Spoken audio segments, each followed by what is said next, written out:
step in your river, and it takes me deep. Your heart is my temple, your tears rinse my feet. I walk out, I'm able to carry your peace. It reminds me of a song that I heard long ago. Maybe I've always known that you were right there.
Yes, sir. We're live. We're in the building.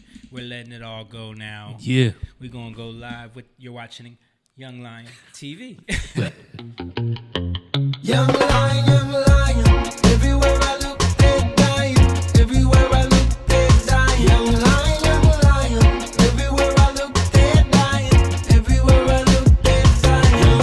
Young lion, won't you get up and stop fighting? Everywhere I look, they're hiding.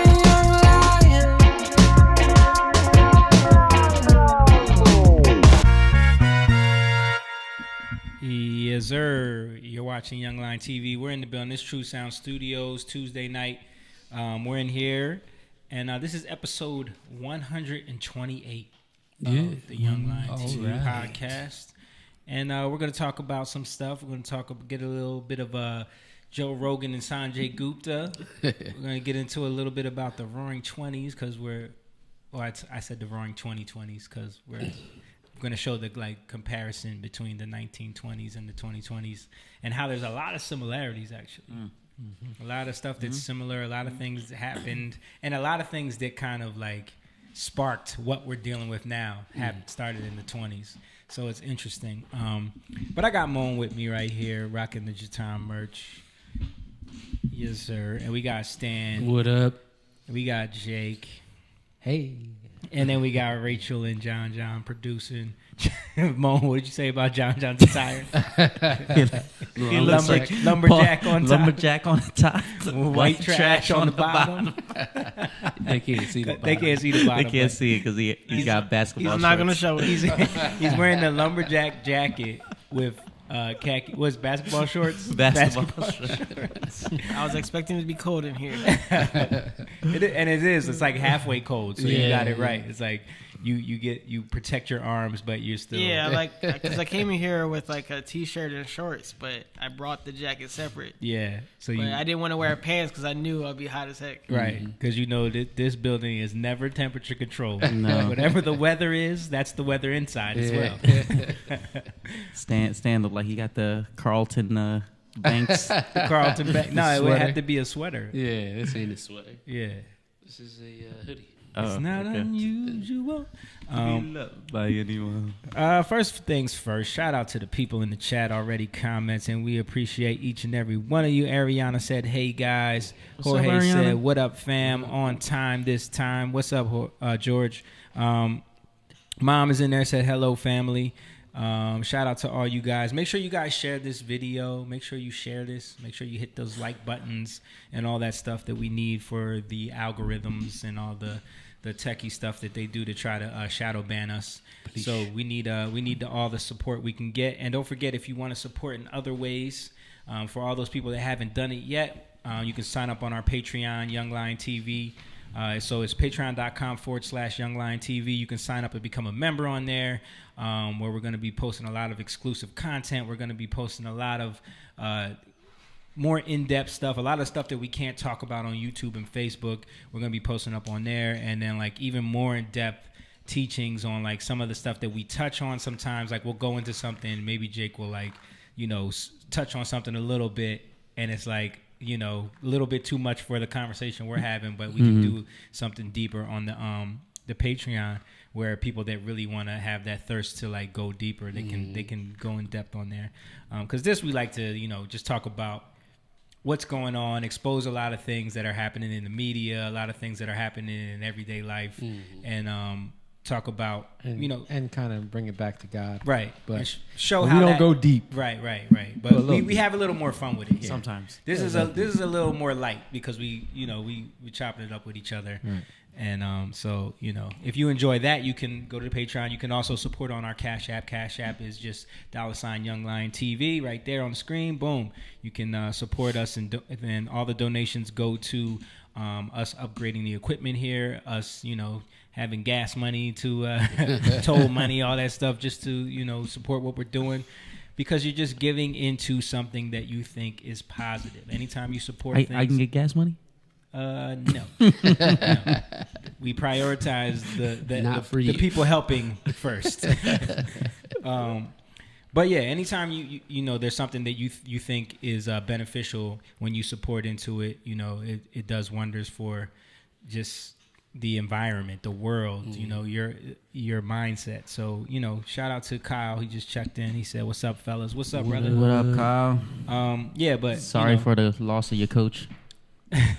Oh, yeah.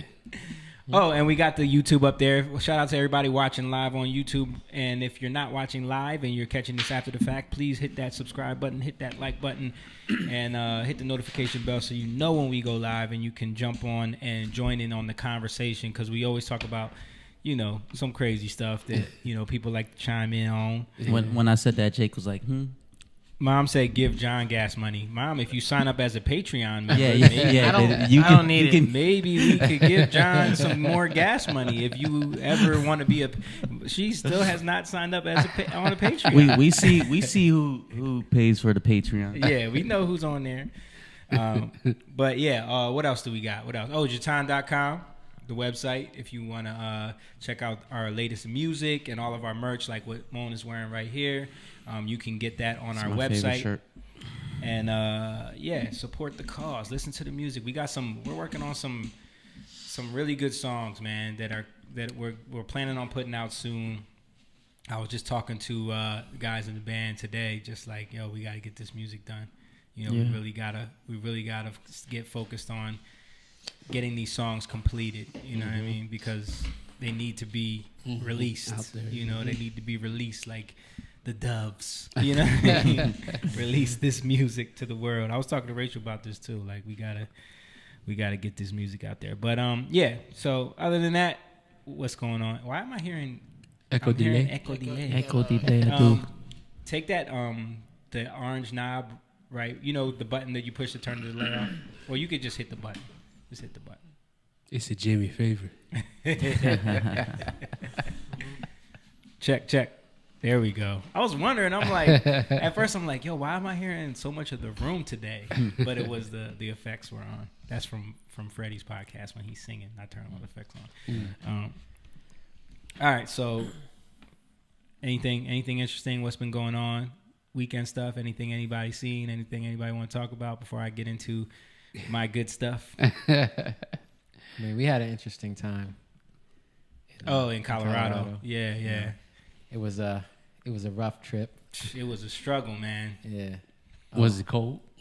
It was cold. It wasn't crazy cold, but it was a little chilly. It was a struggle, right? But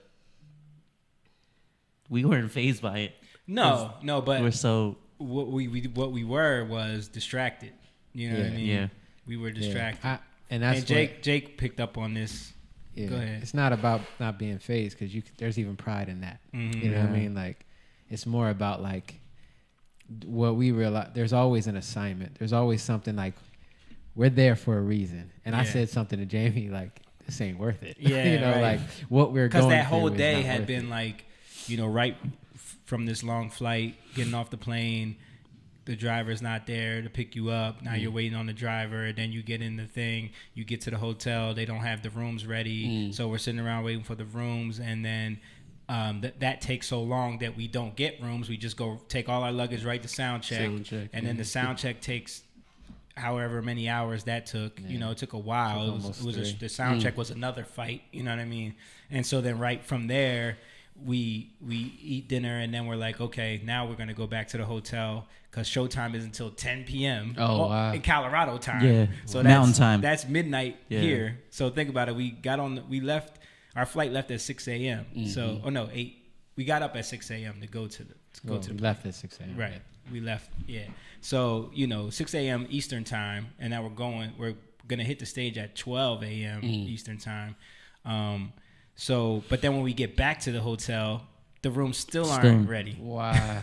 So we're like, just like, man. It just kept being one thing after another. Now, by the time we get the rooms, we only have enough time to iron our clothes and go back to the venue. Yeah.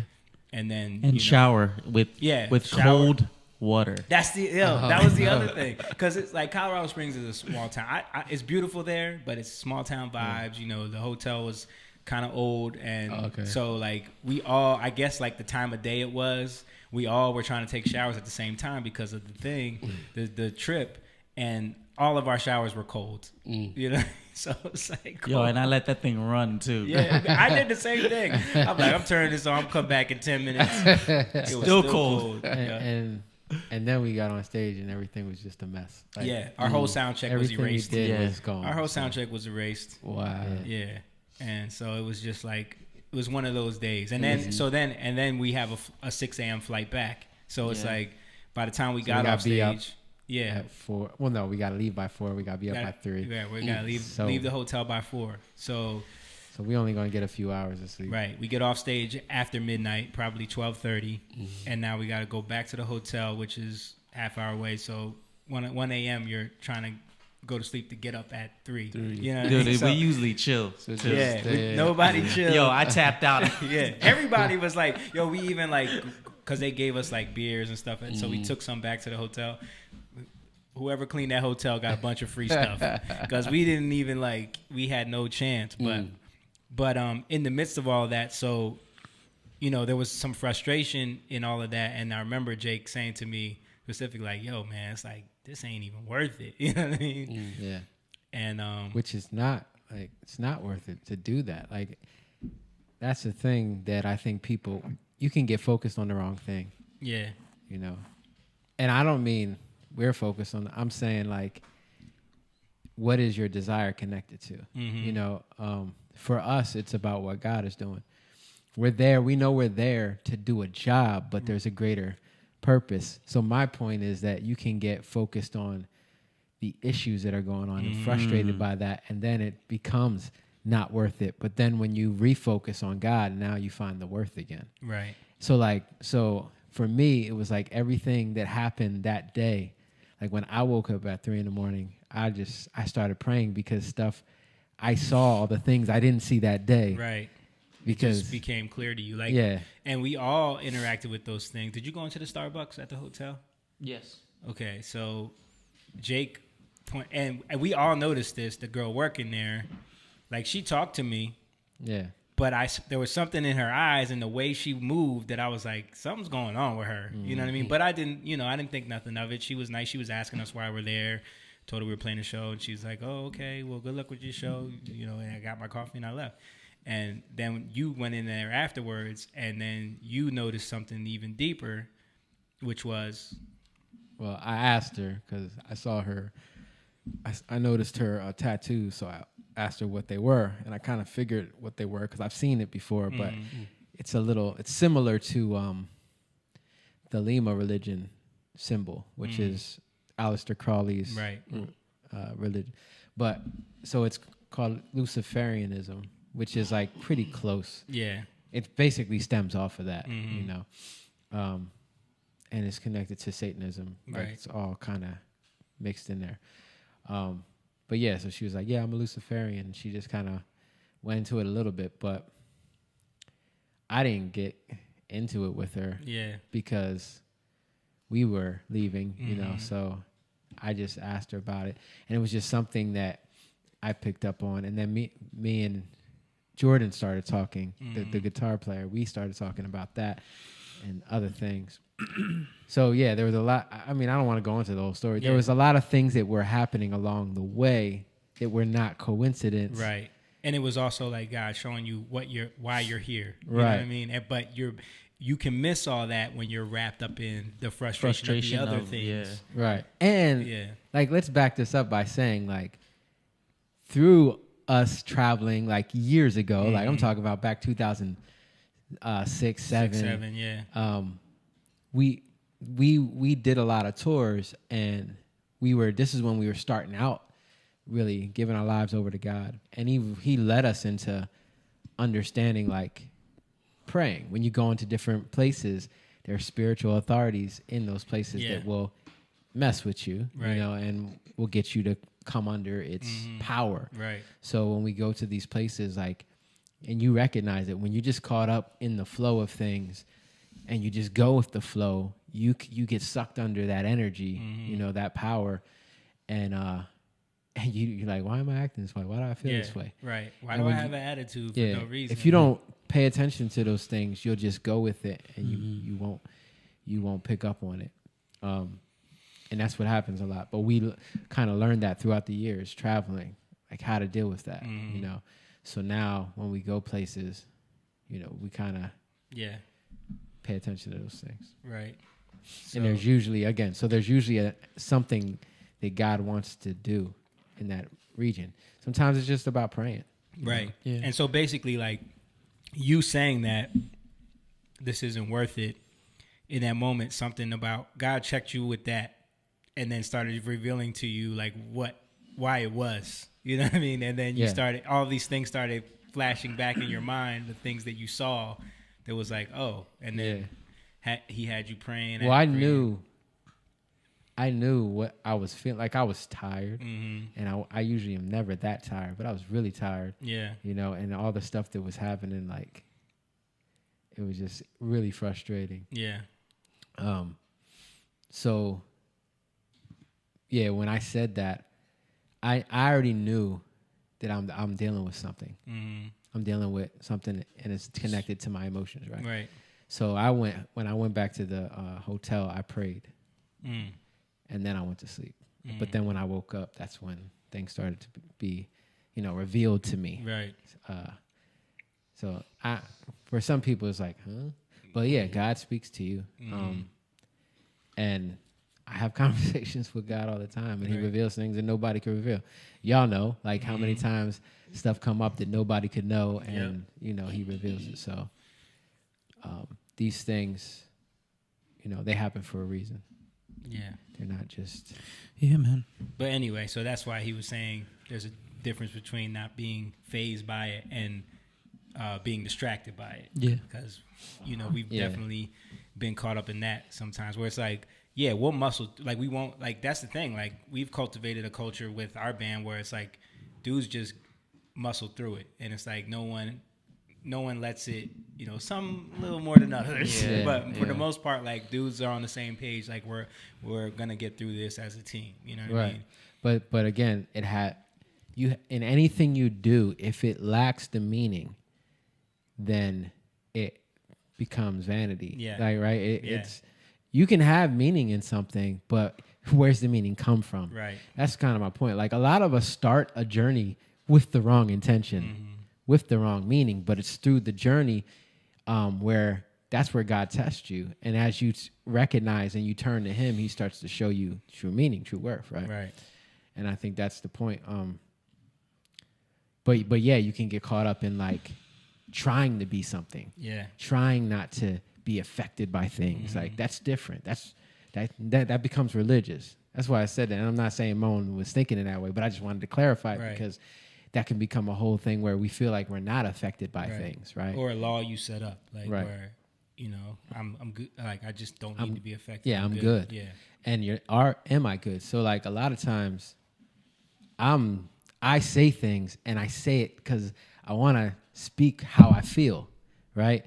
And I usually will say it to people that I know. Like, I told you that. Like, I'll say it to people that I know aren't going to look at me crazy, you know, but I'll be vulnerable with those I know I can be vulnerable with, right? Because there's a reason I have to be weak, because in my weakness, I'm made strong. Right. You know what I mean? There's a reason why I feel this way. There's a reason. It's actually attacks. You're being attacked, right? You're being hit with stuff. And you don't go through the attack by you trying to be strong. You get through the attack, and you overcome the attack by recognizing your weakness, right? And giving it to God, and then Him making you strong. Right. Right? It's the rock. Yeah. You know, the rock of our foundation. Yeah.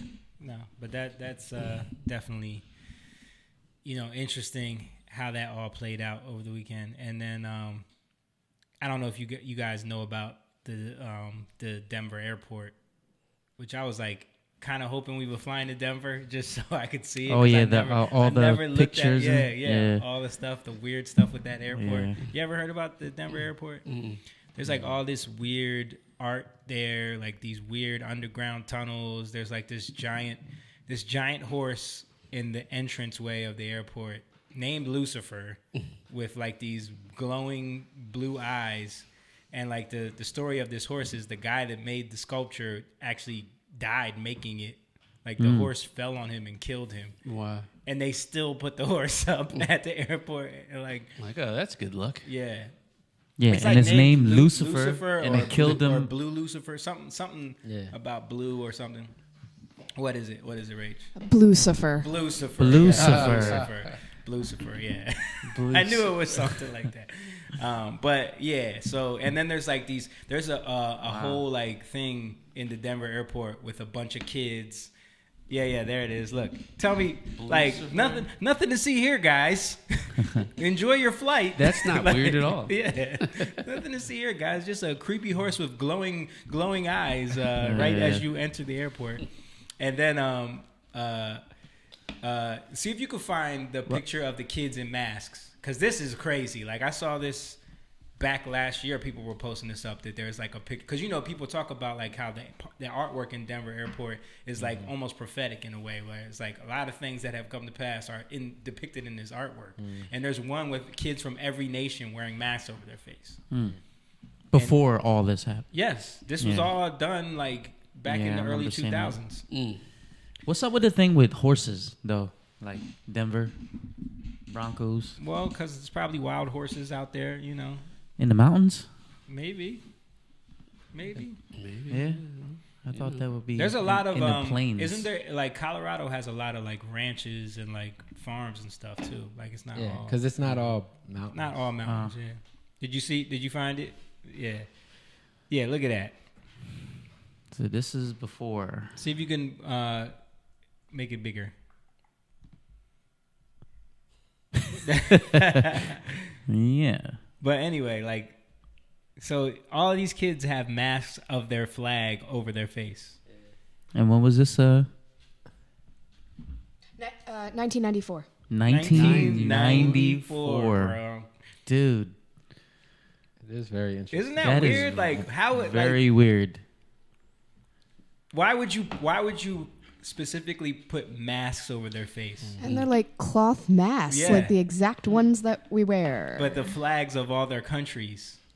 Like it's just weird Yeah, stuff. that's weird. That airport is very weird. There's like pictures of like there's like a Holocaust picture or something, and there's like pictures of like the apocalypse, like all this weird stuff, dude.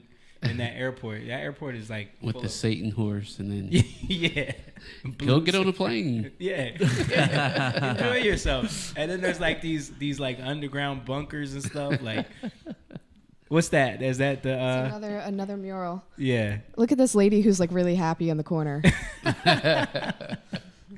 What is the mural Like, of? What are we doing? Full Is screen that full screen Nazi? that one, John, can you? With a gun and a. Oh, It looked like it looked like an Arabian sword. And like a bunch of moms and children crying. Yes, that like And then a mi- rainbow. moms and children crying. Yeah. And she's happy to. This sword is killing a dove. It's just weird stuff, man. Like why would you put that in the airport? Yes, know, but the people- sword is killing a dove. Yeah. Wow. And people always like, With a rainbow over him. above it. yeah. What's that mean? I heard about my And is the Nazi wearing a gas mask? Yeah. Like, what is that? Like, so I found out about this during the days of like researching all the Illuminati stuff. It's like people were saying like this was the Illuminati headquarters or something. I don't know. It's just craziness, but it's weird. Yeah. You can say that. Like it doesn't is make weird. sense. yeah, this was tagged from a blog that said WTF is going on at the Denver airport. Yeah, right. But even the story of the horse, like the horse killed its maker, and then they still put it up. Yeah. Like, We gotta swear. have this horse so bad. We gotta have this horse. Yeah. But anyway, so I was like hoping we would get to see Denver Airport, but you know it's about an hour or something from Colorado Springs, so, and they had their own airport, which is tiny. But it was cool, small town. Slow moving, man. TSA pre. Yeah. It's definitely small town vibes. All right, let's get into some of this stuff. So you got my desktop presenter, John? Did I open that up? Maybe. Yes, I just put up the whole entire Yeah, that's cool. stream. At least the stream key wasn't showing. All right. So first, I gotta play the next episode of Creepy Joe. Oh. So hold on. I used to love to drive. They don't let me drive anymore. And I have a beautiful Corvette sitting in my garage. I used to love to drive. They don't let me drive anymore. And I then he have a sniffs her. beautiful Corvette sitting in my garage. Dude is weird. I used yo. to. Like, what is going on? So, I used to love to drive, and they don't let me drive. You notice how he's always talking about what they will let him do? Yeah. They won't let me answer any questions. Oh, I was Who supposed to is call they, on you, man? but now I'm going to call on you. Like, he's been doing that since he was running for president. He keeps saying they. Like, who is this they? But anyway, so then after that, I saw this, which was a great Halloween costume to go right along with that. I showed Jake this on stage. Person says she wins Halloween. He's it's Joe Biden sniffing her. What does the shirt say? Quit sniff. What? Quit sniffing me. Yeah. You twit. Oh, Yeah, okay. twit.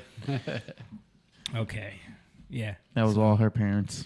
All right. So next we're gonna show this video of the docs. Because everybody knows that the prices are skyrocketing, and like you guys been to the grocery stores, right? Steak is ridiculous. Yeah. And did you see Buttigieg saying like the reason why this is happening is because people are spending more money than ever. The So demand is high. It's actually a good thing. People great. are going to buy all this stuff that is sitting at the docks, not making it to the shelves. What? Yeah, Makes that's what perfect he sense. said. He came back from his maternity. Paternity Paternity leave. leave. Yeah, took 2 months off for paternity leave, so he could. Did you see the picture of him wearing the breastfeeding thing? Nah. No. Nah. What? Yeah. No. Yeah, him and his husband. What do you mean? Adopted a child.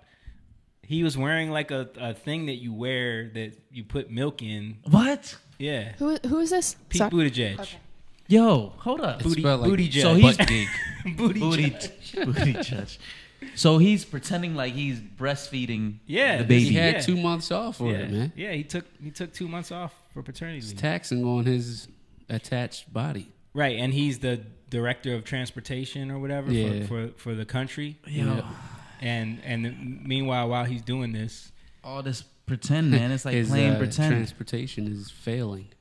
yeah. So anyway, I wanted to show this alongside of it because this is the What is sitting in all these containers behind us?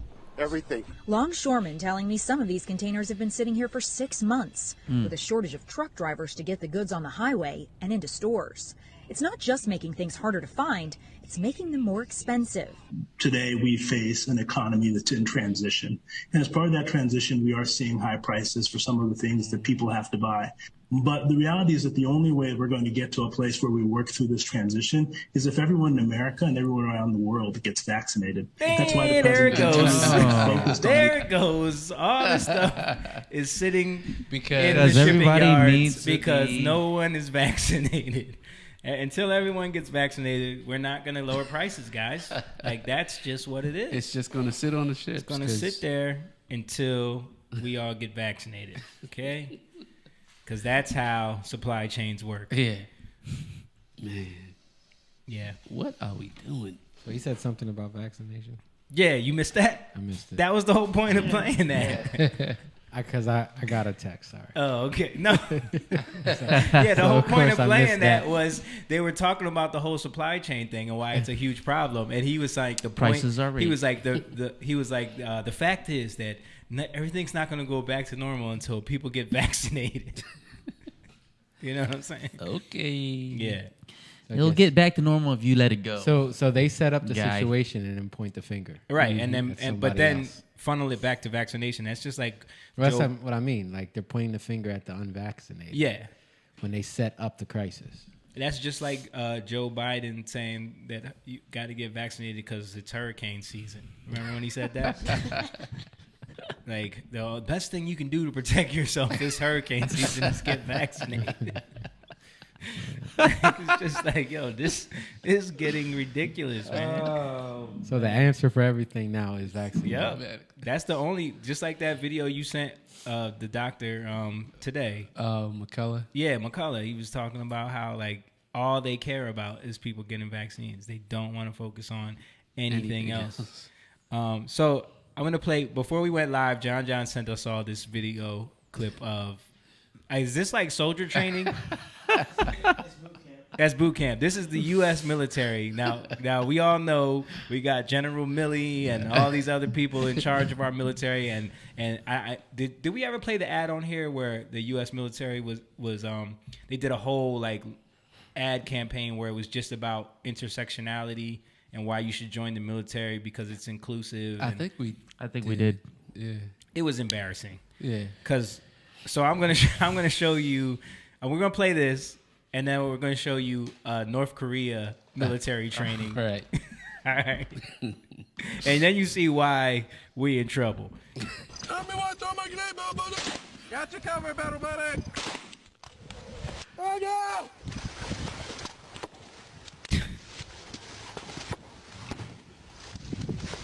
What's in front of you?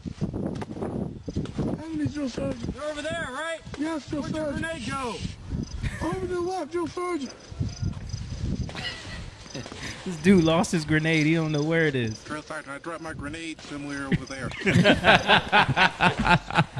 The way he says it. I dropped weird. my grenade. That's just, Drill sergeant, I dropped my grenade somewhere over there. I just know this guy played a lot of video games. dude. He spent a lot of time. But even like the training itself just looks so like, yo, this is what they do, really? Did you do stuff like this In the beginning, I'm sure you had to, right? in boot camp? No, your No. mic is muted. No. Talk again? Hello? Yeah, there you go. All right, so in boot camp, we did some stuff. I wasn't in the army, so we don't do grenades, but we were at the firing range, and somebody they went to shoot, and then ejected the magazine right before they went to fire, and it just hit the ground. As soon as it hit the ground, they were like, but then they started turning the gun. What? Yeah, So so like, they they freaked turned out. the gun around like, oh, I messed up. Yeah, they freaked out. They got on them. We were tearing them up. Yeah, because you could kill someone failed, like that. Yeah. Yeah. There's one in the clip. They gave him a wooden gun from there on out. Okay, so pull this up. Meanwhile, in North Korea, Oh my goodness. oh my goodness, I got full screen this. Because yo, he hit it with his head. Watch this dude. Boom! And they over there. Yep. We show our strength. Look at this. Watch this. Watch this, dude. Watch this.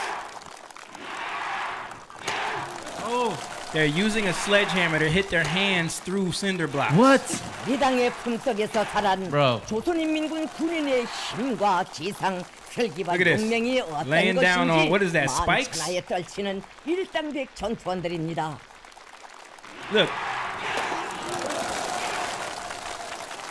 Damn. Look at these dudes, yo. Don't you think they're laughing at us when they see our like inclusive military recruitment videos? Look at it. What are they doing? Something? With their necks? A metal bar, Yo, they're bro. bending a metal bar with their neck. Yo, this dude broke a chain, bro.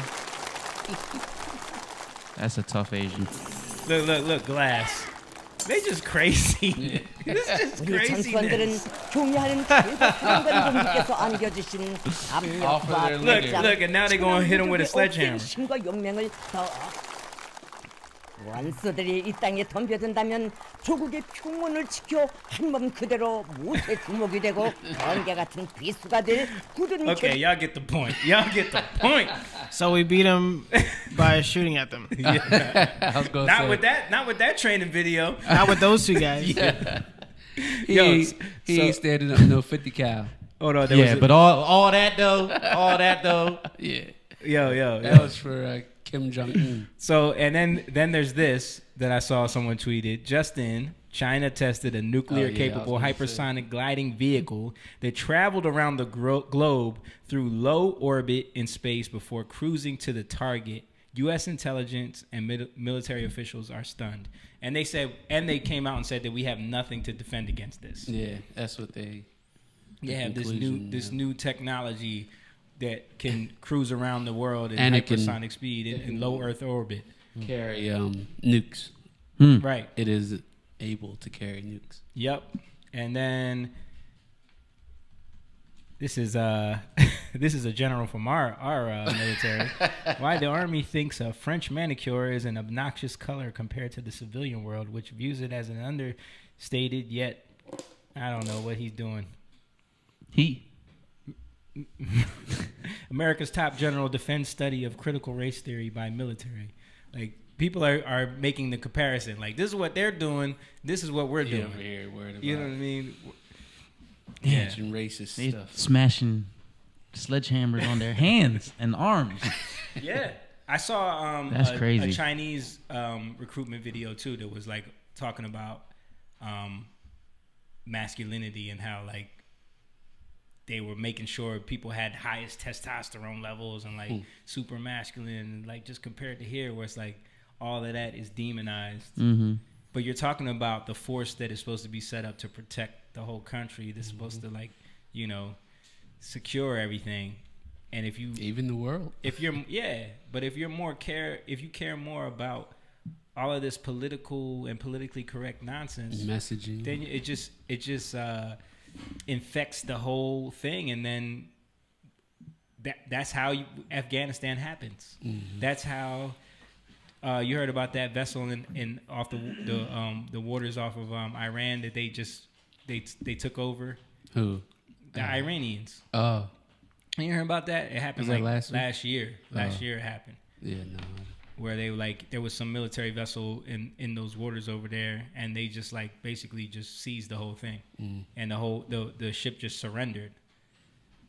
And it was a U.S. vessel. It was like a charter boat, right? Not a charter. I mean, no, it was a Navy vessel. It wasn't a Navy. No, it wasn't. No, I'm pretty sure it was. Definitely wasn't. They would be armed to the teeth. I was gonna say we'd be at war. No, because there was military on the boat and they just surrendered. Is what I remember. I remember it being like a different type of ship, but it was American. Okay.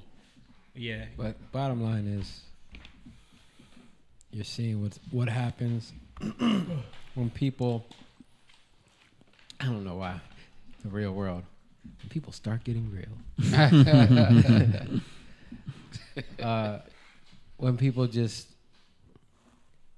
discipline, man, or lack thereof is the issue. Look, Iran claims full inception and control over U.S. Navy vessel. What kind of vessel was it?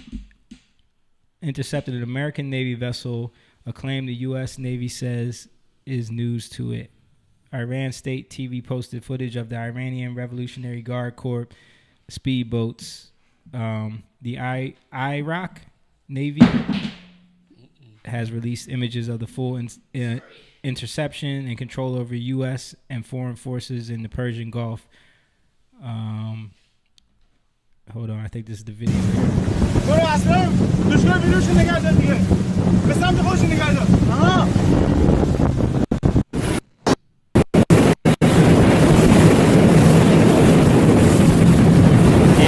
حالی شکانش روزو ببینید تذکر یکی بهشون نمیدی برن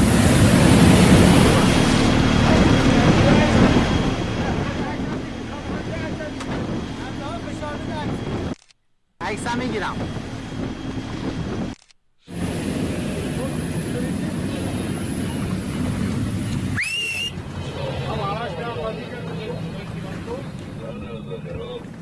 شناور خودمون صدا بدم گویا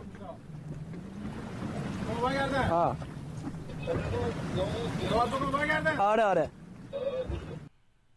What ship was it? They showed two. Yeah, I don't know. I couldn't make it out from that, but I know it wasn't that aircraft carrier. Yeah, I mean, just released video. Iraq speedboats allegedly chasing a U.S.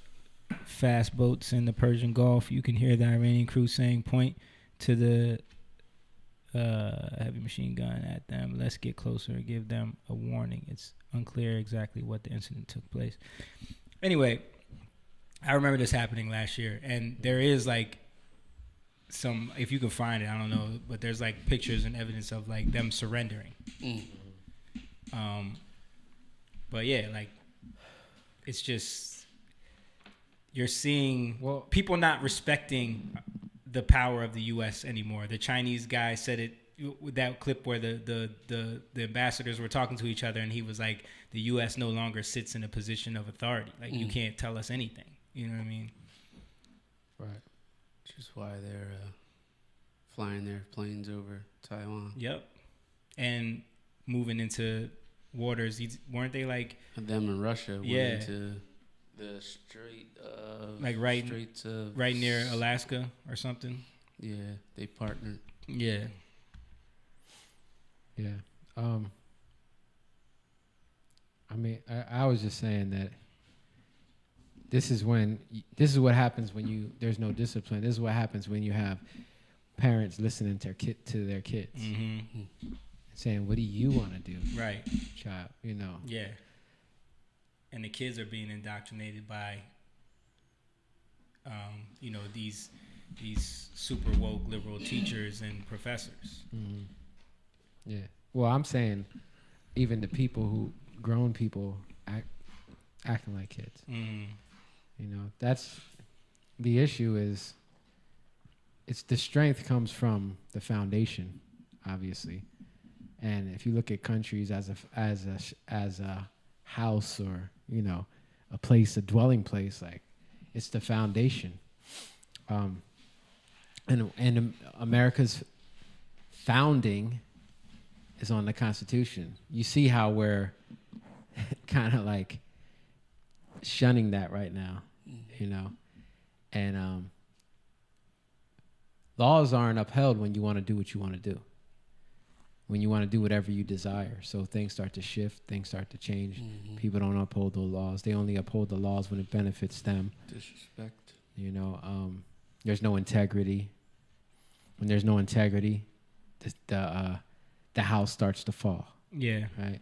House divided can't stand. Jesus said that. And that's what you're seeing happening. Like this whole left and right stuff, it's trying to divide us, but the core of it is our desires. Does that mean that there's no hope for this country? No, there's hope. And our hope is in Jesus. But it's got to get to that point sometimes, because prideful and stubborn people want to do what they want to do until they have no other, until they're looking like they're going to die or something's going to happen, and they're afraid. And now they'll turn to God, right? That's what happens a lot of times. And sometimes it takes that.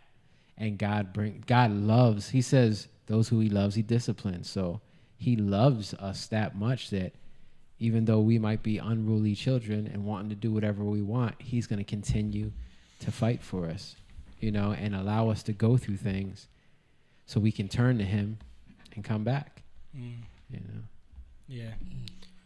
I know this is irrelevant, but I found the ships and they're boats. They're dinghies, basically. Oh, okay. Yeah. Like the one you see the seals in? Yeah. That's what it was. Oh, okay. But they were told there was two of them. They were told to surrender? I don't know. I just found the boats. Oh. Yeah. I mean, they had some guns too, man. Yeah. They had some there were 6 ships that came up. They had some weapons, bro. But no, the one you were talking about was they seized the oil tanker. Yeah, that's what I was thinking of. Yeah. That was in international waters. And that happened in August of 2020 when they seized the oil tanker. But I think that was a U.S. vessel as well. Yeah, the Navy shot at them. That's what I know about. Yeah. Yeah. So, all right. Anyway. Look how quick, everything can change, under Trump. Of course, things weren't great, and things were divided. Why? So you can't see the good. You're looking at and focusing on all the evil and all the wrong, or what you call evil. You can't see it, and then you look for a solution in the wrong place, right? Which is vote for the other guy, right? and then look at how things decay Right. so quickly. Yep. You know, but that's for our good, really. Because Yeah. if things were drawn out, that'd be even worse. What? Rachel? They used to let me drive. Yeah, They right. used to They let me used to let drive. me Like, drive. not a great option. We're voting for that guy. They used to let me drive guy, and telling kids about his Corvette, and that's a weird thing to tell kids. The great sniffer. Yeah. Mike, I have a amazing Corvette in my garage. Kids are looking at him like, okay. All right. So on a lighter note, this is some cringy stuff. This is a video of the. This is loud. This is your favorite climate activist, Greta Thunberg, about to do some cringiness. I just wanted you guys to laugh at this.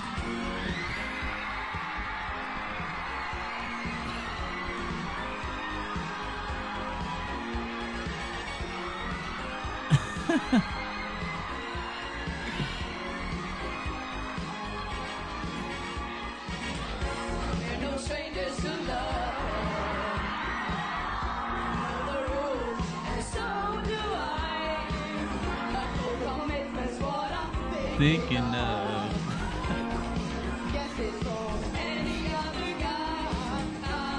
Okay. And the climate change activists ruined yet something else. You know what's funny is my kids love that song.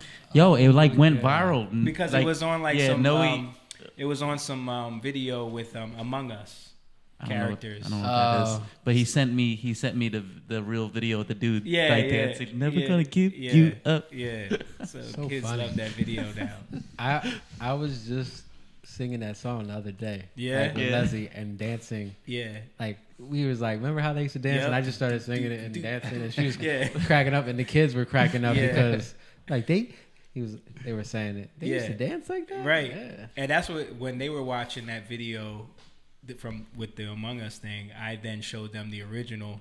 And then, like, they were, like, obsessed with it, watching it. Like, this is crazy. But I'm just showing this to point out, like, yo, this girl is just a celebrity at this point. Right. It's Yeah. like, what is the point of that? You know what I mean? Like, what was that? Just a karaoke thing? I don't know, dude. The tweet says, I saw it, so now you have to. They could have given her. They could have given her some auto tune or Yeah, something at least. bro. Both of them. Was she trying to rickroll us? Yeah. Both dancing off beat. Yeah. All right, let's see. Oh, this is funny. So you guys remember the Let's Go Brandon? Yeah. Let's Go Brandon thing? Yeah. Someone made a song that went viral. Yeah. I'm going to play a little bit of it so we don't get copyrighted, but... Yeah, I heard it. Hey. Hey.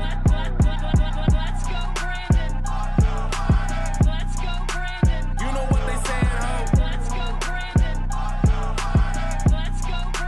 You know what they saying? So I'm just playing that little bit of it. But so the dude made a whole song about this, right? Mm-hmm. And watch this. Number 2 on iTunes, bro. Oh my God. Number 2, behind Adele's new song, which is the most popular song ever right now. Like it broke all the Spotify, all the iTunes records. Adele's song is like the most I still haven't heard streamed it. song. I didn't even know it was out. I don't understand know what that is. Me either. Because it's just like, I don't know. Like, I think people are Nobody so likes tired of... nobody likes mine. No, I'm the talking Adele about- song. about the I think Adele. people are just like so tired of all of this like same sounding overproduced stuff that Adele's is literally just her voice, a piano, and a bass. Yeah. Like that's the whole song. But it's just like It's Adele. It's an Adele song. the song is like Yeah. okay. I'm just saying it musically, you know. Right. It's not. No, I get it, but I'm saying so- like to the normal listener, it's like, wow, this is so different because everything is like you said, auto-tuned. You know what I mean? And I think she hasn't dropped in a minute. It's been like years. That's so true. everyone's like, oh my God, her comeback. Yeah, her last album came out like 2015. She don't sound the same no more, though, right? She's skinny She's now. skinny. They mad at her. I saw What? a bunch of articles on Twitter like, I'm mad that Adele lost weight. Like people like literally are just. Has upset. anybody like written an article about that? Like how when you're fat, you sound different. Probably. To win. It probably exists somewhere. I'm gonna look it up. It is interesting though that it's number 2. Like, dude, like but they won't want to tell you that. You know, like how did this song? Is he just some dude?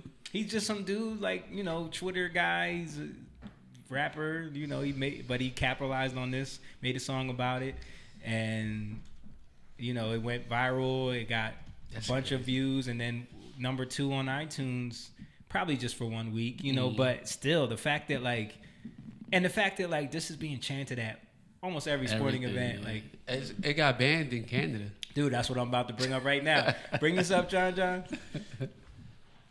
So this is a letter that went around, a memo that went around, and this is a formal notification to all government correspondence. Must be professional in nature and approved by department heads. One of the things in the thing that they circled here is specifically the use of words "Let's go, Brandon" and any variation thereof under any circumstance is banned by the Canadian Public Service. Like, wow, you can't even say "Let's go, Brandon."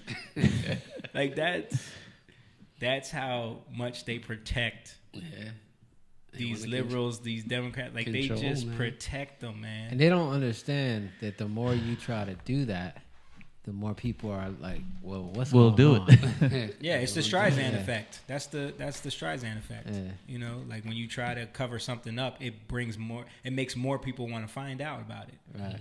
You know, so that's hilarious. But anyway, I thought that was funny because, like, there's the sentiment is starting to become the norm, and they don't want you to know about it. Like, most people on TikTok, a lot of people are like posting weird videos where they're like inserting that in there. Just like, it'll be just a regular song, and then they'll just say F Joe Biden in the middle of it for no reason. Yeah, I've been seeing stuff like, it was like the Titans football game they were playing, and then somebody like zoomed the camera into the stands, and it was like, "Let's go, Brandon." Yeah. It's definitely a serious meme right now. All right, moving on. You guys hear about the Chicago police force? Yeah, I didn't. So Chicago police force, a third, I think. Yeah, they have a bunch of them are like getting ready to resign because they don't want to take the vaccine. They don't want to, you know, they don't believe in the mandate. And you know, in Chicago, they need all the police they can get, so it's becoming a huge problem. And they're trying to fight it back by like threatening to take away their pensions, take away their retirement, saying like, if you do this or if you try to get, because what people are doing is they know that there's a deadline before they get fired. So what they're doing is taking all their sick days and vacation time up until that time. So now they're saying, well, we won't approve you, you know. And then Lori Lightfoot did a press conference where she else who's not here since it was short notice on the question. I'm not going to play the whole thing. I just want to get to the meat of it. And we're not having that. The contract is clear. It's been known for a long time. The police unions are not authorized to strike. It's in a collective bargaining agreement. It's a matter of state law. What we've seen from the Fraternal Order of Police, and particularly the leadership, is a lot of misinformation, a lot of half-truths, and frankly flat-out lies in order to induce an insurrection. And we're not having. That's what I wanted to play right there. That's what I wanted to play right there. Oh my God! She's trying to liken them not wanting to take the vaccine to an insurrection, to being a traitor, right? To your country. Yes, right. To wanting to overthrow the government. Yeah. Like, but these are the talking points that they throw out there, just to trigger something in you, because you've been hearing that all year. Insurrection bad. Insurrection. Anything's an insurrection now. Anything that fights back against what we want to do is an insurrection. Question. But then this went viral. No, I was going to say, that kind of ties into the video that I sent you that you edited. Oh, okay. I'll play that next. So then this went viral the very same day, of course, because, you know, the law, look at everyone else in the stands and look at her. The law in Chicago is... You got to wear a mask. Well, not the law, but the mandate, you know, the edict is that... And she's the main one out there telling everybody, You know, we know this from before when she went and got her hair cut, but she's allowed to because she's the mayor. When she got her hair public done. eye. So this went viral where it's like just another example of like don't care. So good old Biden did it too in Washington. Yeah, and did you see Psaki when they asked her about it? Yeah. Yeah, they got caught in a restaurant walking through with no mask on, him and his wife. Jen Psaki. Is this the one you sent me? Yeah. Okay. So let's play this. So in what ways has the world gone mad? You know, when you have the chief reporter on the beat of COVID for the New York Times talking about how questioning or pursuing the question of the lab leak is racist, the world has gone mad. When you're not able to say out loud and in public that there are differences between men and women, the world has gone mad. When we're not allowed to acknowledge that rioting is rioting and it is bad, and that silence is not violence, but violence is violence, the world has gone mad. When we're not able to say that Hunter Biden's laptop is a story worth pursuing, the world has gone mad. When, in the name of progress, young school children, as young as kindergarten, are being separated in public schools because of their race, and that is called progress rather than segregation, the world has gone mad. There are dozens of examples that I could share with you. So in what ways has the world gone mad? So in what ways has the world gone mad? You know. Oh, it's just looping. Okay. Yeah, it's like a. And she was on New York Times. She actually got pushed out of the New York Times. Yeah. That's Barry Weiss. She was part of the New York Times, got pushed out because she didn't want to go along with the agenda. You know? Yeah. And if you keep watching that clip, from the original one, like he's like, so what are these places that you're not allowed to say these things? And then she starts going into detail. She was like, it's networks like yours, CNN. And he was like, I don't know. And she was like, what do you mean? Like, you guys were openly talking about, you know, these things as if they don't exist or you can't speak about them. And he just kept going, You can't, you know, you got to take the vaccine. You can't, you know, disagree. Yeah. Not allowed. But you're not allowed to follow science. Now they're going to be calling everybody insurrectionists. And this goes along with it, too, because someone posted this up. Exempt from Biden's vaccine mandates. Look at all this. Congress and the legislative branch, Congress staff, judicial branch, White House staff, CDC employees, FDA employees. How are they exempt? How are they exempt? How are any of them? USPS, Pfizer employees are exempt. So the main ones that are trying to. So this is real. I know it's something with mandates. It's on the internet. It's got to be real. What are you talking about? It's on a sign. Someone took the time to nail this sign to a tree. It's got to be real. But when you look at like, I know the USPS is real. Definitely. When you look at the thing, the stuff that Project Veritas is doing with the fight on, you know, undercover with the Pfizer scientists, the FDA. People at the FDA, and they're talking about the science, the actual science. Right. So they know. It's not like they don't know. They just have to say a certain thing. Yeah. To keep their job. Yeah. To be honest with you, I don't know if this is real. So. Nah, USP. Well, I've heard the Congress and all that. For some odd reason, there's a way that the mandates don't include them. It doesn't imply there's a rule. And I remember Biden saying he won't require vaccines for White House staff, but. You know, that could have changed. Maybe this was made when it was true, you know. But when they negotiated it, that postal workers union, they're powerful, so they got exempt. I don't know how or why. Yeah, because people in the comments are trashing this as not real. Where they're saying, like, you know, Pfizer and Moderna requires all their U.S. employees to be vaccinated. Well, you're spreading misinformation there, buddy. Well, this isn't misinformation, okay? Ready for this? Boss, myself included, I work out. Back to the lives and times of living in tyranny in Australia. Look at this. Boss, myself included, I work out. Do you just mind if I check if there's actually anything in that? Oh, yeah. There's coffee in there. Enjoy your coffee. Thank you. Jesus loves you all. God bless. I'll be praying for you all. You see that? Did you see what happened there? Yeah. So the dude's drinking his coffee, but I guess he didn't have his mask fully on. So they were checking to make sure there was actually coffee in the cup. Because he could be faking. Because he could be faking it. And And if he was faking it, He then would he have gets been- to get a penalty. Yep. Get a ticket. Here's your ticket.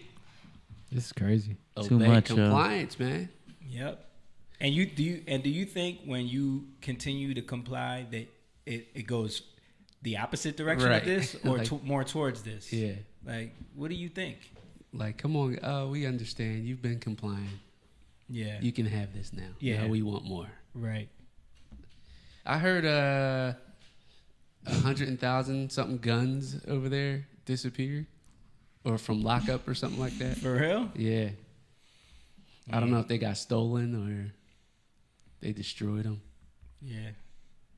I don't know. But it just happened. I should have looked into it.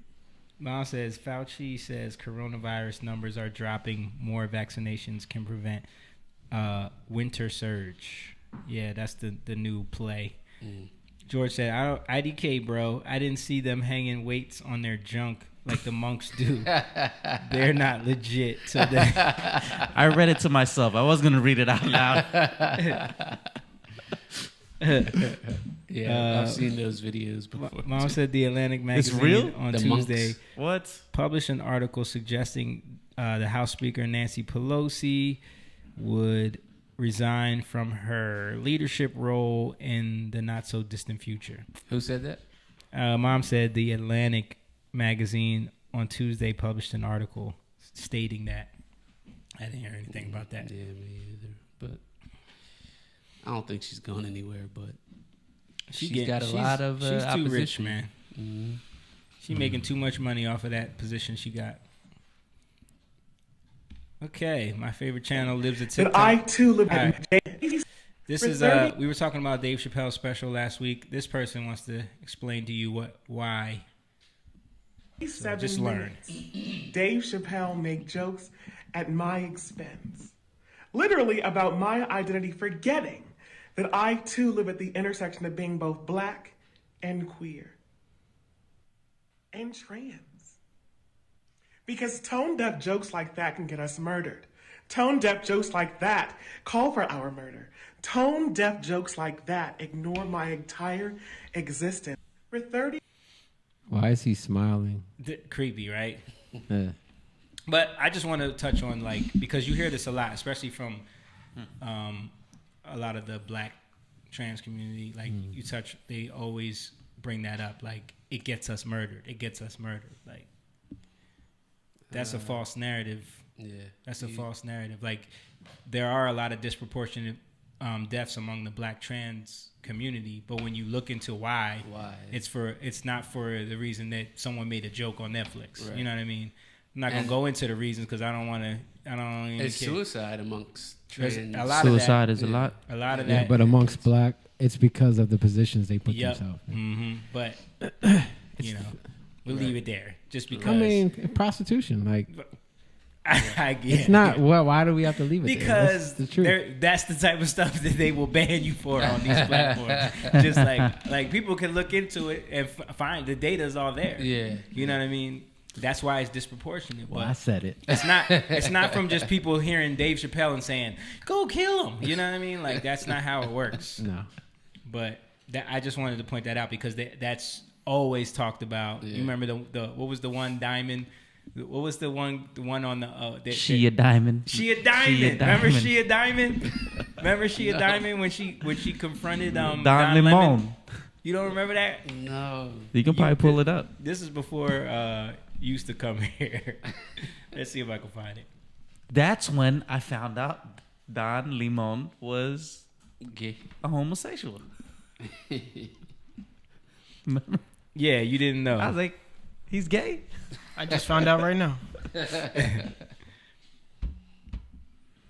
Let me see if I can find this.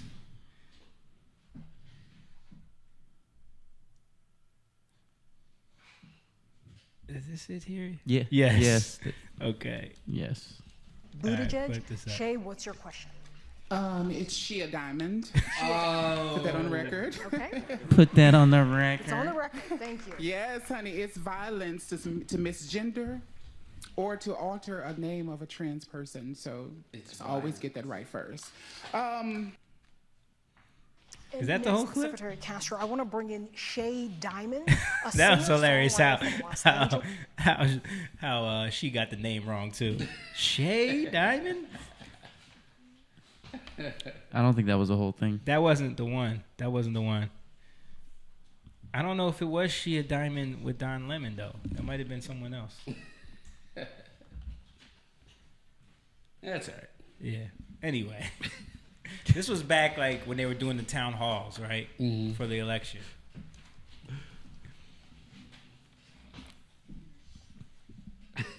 Isn't Shay spelled S-H-E-A?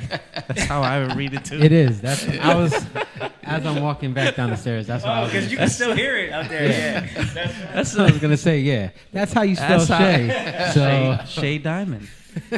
And of course, get it right. Is she a diamond? Exactly. It's violence to not get it right. Okay, violence. Of course, Shia is an artist and a performer. So that's why the spotlight was given. I'm trying to see if I can find that clip, but I can't. So don't worry about it. But that takes us into this next tweet I saw, which was the climate change fear porn that goes around on Twitter. Having a child is the grandest act of climate destruction.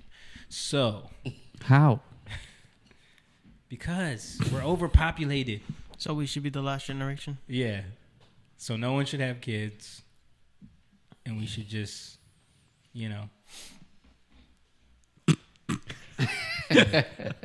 I mean, that right there should show you that this thing is a lie. Yeah. Like, especially like if you're a Christian, you buying into this. Come on, guys. What was the first thing God said to be fruitful and multiply? Be fruitful. That's the first command. Multiply. That's the first command. Be fruitful and multiply. And they want you to believe. Yeah, be fruitful, multiply, subdue the earth. Mm-hmm. What's up with the eye, though? Yeah, you see that, right? Mm-hmm. Right in the middle. Boom, look at that. What's going on there? Well, there's a heart here and a heart there. So the eye is in the middle of the Atlantic Ocean. He's watching all the children that are being born, this destroying him. And this is a flat Earth map, yo. That's the other thing they don't want to tell you about right there. Are the hands a mask? See, yo, why is the pencils laid out like that, man? See, it's all symbology. What is this over here? Look at this. What is that? What is that? It's Cat in the Hat. That ain't Cat in the Hat. Nah, yo. Look, there's something. There's. It's bleeding something from its heart into the world. Yeah. And it's got some Uncle Sam hat on, and then a little girl next to it. Yeah. Yo. What is that? See, sometimes you do gotta look at this stuff. Creepy ass. Yeah, it's creepy. Look, and then What's that, Saturn. Saturn, yo. Is that I was gonna say it's a flying saucer. All right, guys. Yeah. Yo, it's brainwashing. All right, what's next? Reaching. Okay. Oh, that's a clip that went viral. This isn't Horse the one that went dewormer's viral. not a flatter. Oh yeah, this is the one that went viral. So we'll play a little bit of this, just because he really put Sanjay Gupta in his place. Everybody knows that all of these news stations went crazy on Joe Rogan because he beat COVID in 5 days and told people that he took ivermectin, which is like, he never said that that's the reason why he beat it. But the fact that he took it at all became the story. He ingested horse paste. Horse dewormer. The leading, horse dewormer. Yeah. Horse dewormer. leading network that smeared him was Schmishman. And he is their lead medical expert on the channel. Yes. So he's basically confronting him like, how are you okay with this? So let's take a look at it. Thing I get it's that. a lie. It's a lie on a news network, and it's a lie that's a willing. That's a lie that they're conscious of. This is not a mistake. Yeah. They're unfavorably framing it as veterinary medicine. Well, the FDA put this thing out. You saw that. Did you see that thing that the FDA put out? Which is another problem. Why would the FDA put that out? It was a tweet, and it was snarky. I admit it. They said, "You are not a horse. You are not a cow. Stop taking this stuff," or something like that. Why would you say that when you're talking about a drug that's been given out to billions and billions of people? A drug that was responsible for one of the inventors of it making Nobel Prize. the Nobel Prize in 2015. Yeah. Yeah, No, a drug that has been shown to stop. now he knows all about it. When he's on CNN, he never know. He doesn't know anything about this. Why drug. would they lie and say that's horse dewormer? I can afford people medicine, motherfucker. This is ridiculous. It's just a lie. I don't think anyone is. But don't you think that a lie like that is dangerous on a news network when you know that they know they're lying? You know that they know that I took medicine. Like, here it is. This is ivermectin. You got this it is with right you. here. Somebody gave it to me. All right, hang on. The thing is, we're like going so fast. Like I feel like I'm missing. Do you think that's a problem that your news network lies?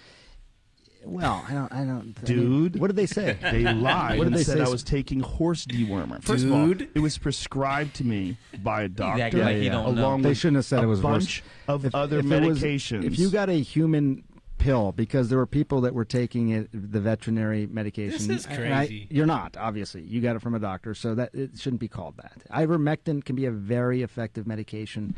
Oh, for now you can parasitic say this? disease. And as you say, it's Now probably you can say I this. think what 250 people have taken it around the world. More. I get that. Way more. Way more. Like Billions. you can get it off of Amazon, and they will.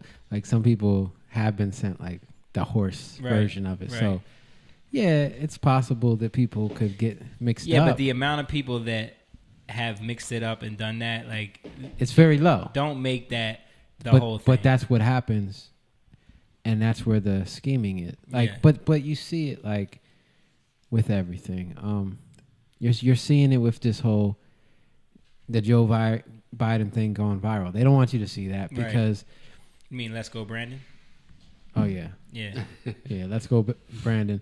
You're seeing these things, and they want you to look away, but it's there. You know. Yeah. What are we paying attention to? What are we looking at? And they can't control the narrative, no matter how hard they try. And it's like if people are watching CNN and still thinking that it's They just want unbiased to news, like they want to believe it. Like, do we gotta show the Iraq video from the 90s again? Like You like being lied to. You know, like Probably got to show that every week.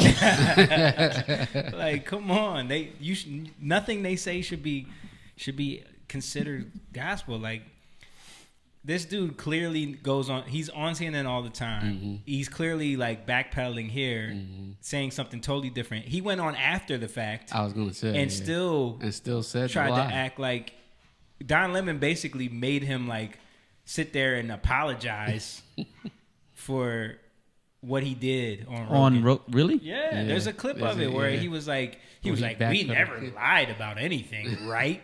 Right? And then Sanjay's like, yeah, I know. How did he get on Joe Rogan anyway? I think he got a lot of flack for that. Yeah, I think he got a lot of flack for that. I think Joe wanted to talk to him because he has a book. Well, first of all, he wanted to go in there because he has a book coming out. Oh, Gupta does? Yeah. Oh, so, okay. and Joe Rogan has how many million subscribers? You know what I mean? So it's a huge platform. And But you got to know what you want. You got to know what in you that want. world. Yeah. But I think he probably spun it as like, I'm going to go on and be an advocate for vaccines. Because he tried to do that. If you watch the interview, whole like thing. he really tried to like frame it that way. But Joe wasn't letting him escape. You know what I mean? So then, and he let him do his thing at first. And when you watch the beginning of the interview, he let him go on his little spiel. You know what I mean? But then when it came time to address this situation, he wasn't letting it go. Time to get your spank. Right. and he also addressed the whole immunity thing, and he had nothing to say about that. And preventative medicine and health and There just are natural other health. things than the vaccine. Right. He had nothing to say about any of those things. You know, he even like kind of said that there was weird things, like reasons why they were focusing on certain things and not others. You know, he admitted to that. But it was just funny, like watching Don Lemon pretty much make him like sit there and get another spanking. You know what I mean? Come back in. Yeah. And it's like he. So what is that show about Gupta? He has no integrity. Right. Mm-hmm. You know, that's very low character. Yep.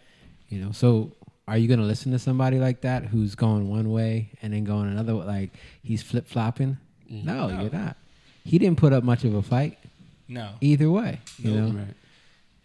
I think he was trying to like, he kept trying to steer the conversation back into like other things, but Joe wasn't letting it go. Now, would a Dime Lemon go on Joe Rogan? No way. Absolutely. Oh, I would not. love to see that. No way. Absolutely not.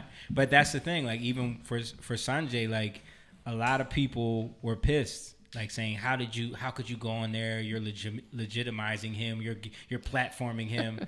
It's like, yo, Joe Rogan gets more viewers in one episode than y'all get in a whole month. Literally, like, you're not platforming him. He blows out CNN's ratings. Yeah, times 10. It's. But I would like to see. I mean, it's the same reason why Fauci wouldn't talk to somebody like Dr. McCullough. Yeah, no, because he would get destroyed. No, he couldn't. He only goes on. He only goes on like platforms that are gonna just softball him and just whatever he says go along with. Are we allowed to have Christmas this year, Dr. Fauci? Please tell us. And he's like, I think if everyone's vaccinated in the home, then it might be okay for you to have a gathering or 3 or 4, 5 people. If everyone's masked, you won't get the droplets. This is gold, and you're not on camera. This is gold. Yeah, but. Like that's a real video. Yeah, that's a real video. Like they asked him, "Are we allowed to have Christmas?" Yeah. Like, oh God, Fauci, Dr. Fauci, give us vaccines. Like, come He's on, like, man. just keep getting vaccinated and we'll see. Right. I'll let you know. Right. You know, it's always rough when you. Well, first he said no. Remember, he said it's too early to tell. Initially, he said it's too early. And to then tell. then he came back. Like a couple after people went crazy, he came back like 2 days later and was like, he was like, I read the science wrong, I read it wrong, and now it seems that it's possible. And that's the thing. Science keeps on evolving. Right. Oh and man, it's so like, Doctor, why are you listening to him? He's because they flipped told back us and to. forth so many times. He is not integral. Yeah. Like this is basic stuff. Yeah. You know what I mean? Yeah, man. Basic. This dude has a painting, a big ass portrait of himself in his own office. Like someone showed that his office, like right above his thing, is like a giant portrait of himself. Like he just, I think he's like in love with the position he has. He's the highest paid government official. Yes, he is. The highest paid. Yep. Like that's crazy. And nobody knew who he was before COVID. Unless you paid attention to the AIDS that world pandemic. Yeah. You know what I mean? But now he ain't giving that back. It's just like the government. Yep. Once you give up freedom, they don't give it back. They don't give it back. So I think like that's what we're learning is that leaders that we have, right? A lot of the leaders that we have right now, they're not good leaders. Yep. And leaders have to be led. The biggest thing is leaders have to lay down their lives first, right? How can you lead others when you haven't been led? Right. You know? And I believe that's something we're learning. Yeah. You know, the desire to be a leader is an issue. No one should desire to be a leader. Right? Right. You should desire to want to know the information or the wisdom that can cause you to rule in your life, and then you can lead. Right. That's a little different. But Jesus is our example. It's so basic. He died so that he led. The first shall be last, right? He led in that death so that we could die. And that's a hard thing. Nobody wants to do that. Right. Right? That's what true leadership, it's about suffering. Suffering is about serving. Yeah. You know what I mean? Yeah. That's crazy. Yeah. All True right. leaders serve. So let's get into this Roaring 20s thing. Well, that's the connection right there. So I'm gonna play this video. We'll comment on some of the stuff. It's about 11 minutes long. We can skip through some of it. All right. 20s looms large in the public's popular imagination as a glamorous era of technological change and widespread prosperity. Bookended by 2 world wars and the Great Depression, the period during the 20s was an oasis of calm wedged between a series of global calamities. Although not everybody felt the benefits of this abundant time, across the U.S. and Europe, more relaxed social attitudes made the 20s a grand time to party.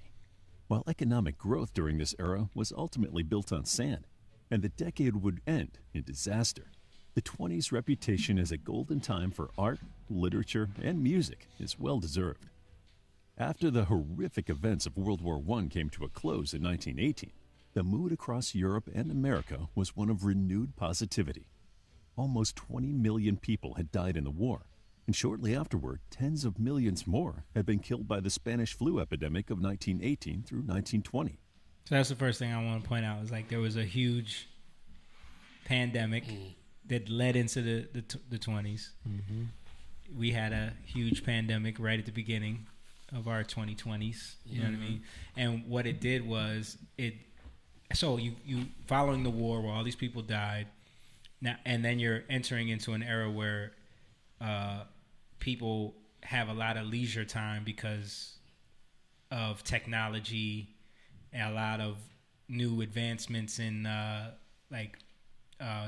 stock market and things like that gave people a lot of leisure time, and then that created an environment of like partying and splurge. Yeah, so a lot of similarities. With these dark events fading into the past and many novel inventions and forms of entertainment now available, the future looked bright for many.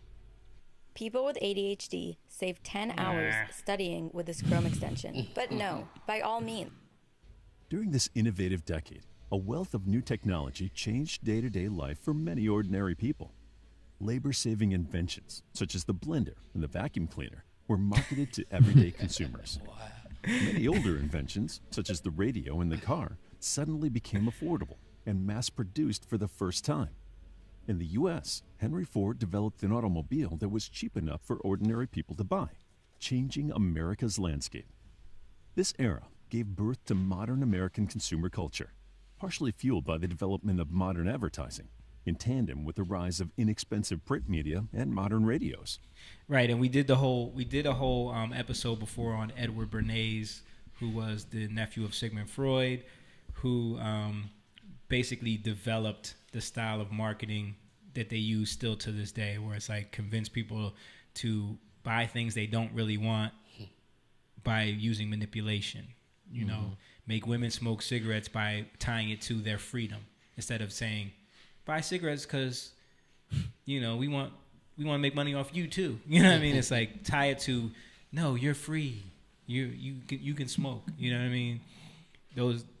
Those manipulation tactics. Make bacon a breakfast item just because the pork industry, they need to sell this stuff that no one wants to buy. You know what I mean? A diamond is a woman's best friend. Yeah, that's the beers. Cheap credit in this period also meant that many people spent more on luxury items. With a wave of new inventions came a wave of money, and in the U.S., the economy surged on the back of these profitable new industries. The Republican governments of Warren G. Harding and Calvin Coolidge introduced major tax cuts, which, with the rise in wages, massively increased spending. The stock market boomed, and while Europe was saddled with war debt, the U.S. became very confident in its position as a financial giant. As share prices rose, the American stock market looked like a safe way to make money, and many ordinary people invested their savings in stocks and shares. Lots of people flocked to American cities to share in this increase in industrial activity. For the first time in U.S. history, more people lived in urban areas than in the countryside. Those who didn't move to the cities in this decade would lose out to those who did. I wanted to point that out too, because back then, like, everyone was being lured into the cities. like for this new lifestyle of urban living, you know, the convenience of everything being right there, you know, the all the glitz and glamour of the city life. And now you're seeing the opposite happen now, where it's like this pandemic and this time, and 100 years later, people are seeing like people want to get chickens. They want to people get are seeing land gardens. the downsides of that lifestyle. Like it took 100 years for that to decay into like devolve into like chaos. You know what I mean? And now people are like, I got to get out of here. You know what I mean? Yeah. I wrote that down. While cities thrived, agricultural area and farmlands were on a downturn. And it, I don't know if they talk about it in here, but this led to the rise of the KKK also. Yeah, they do talk about that in here. Okay. Yeah, because they believe that not only was it that, it was also the demoralization of people. Like people starting to, women dressing more sexy during this time because fashion became a thing. And yeah, I saw that right away. Actually, one of the first scenes was them at the beach. The girl barely had anything on. Yeah, 1920. This is like the 20s is when all that started, and they go into that both socially and economically. With more leisure time, more money to spend, and more progressive ideas taking center stage, many Americans drank, danced, and partied like never before.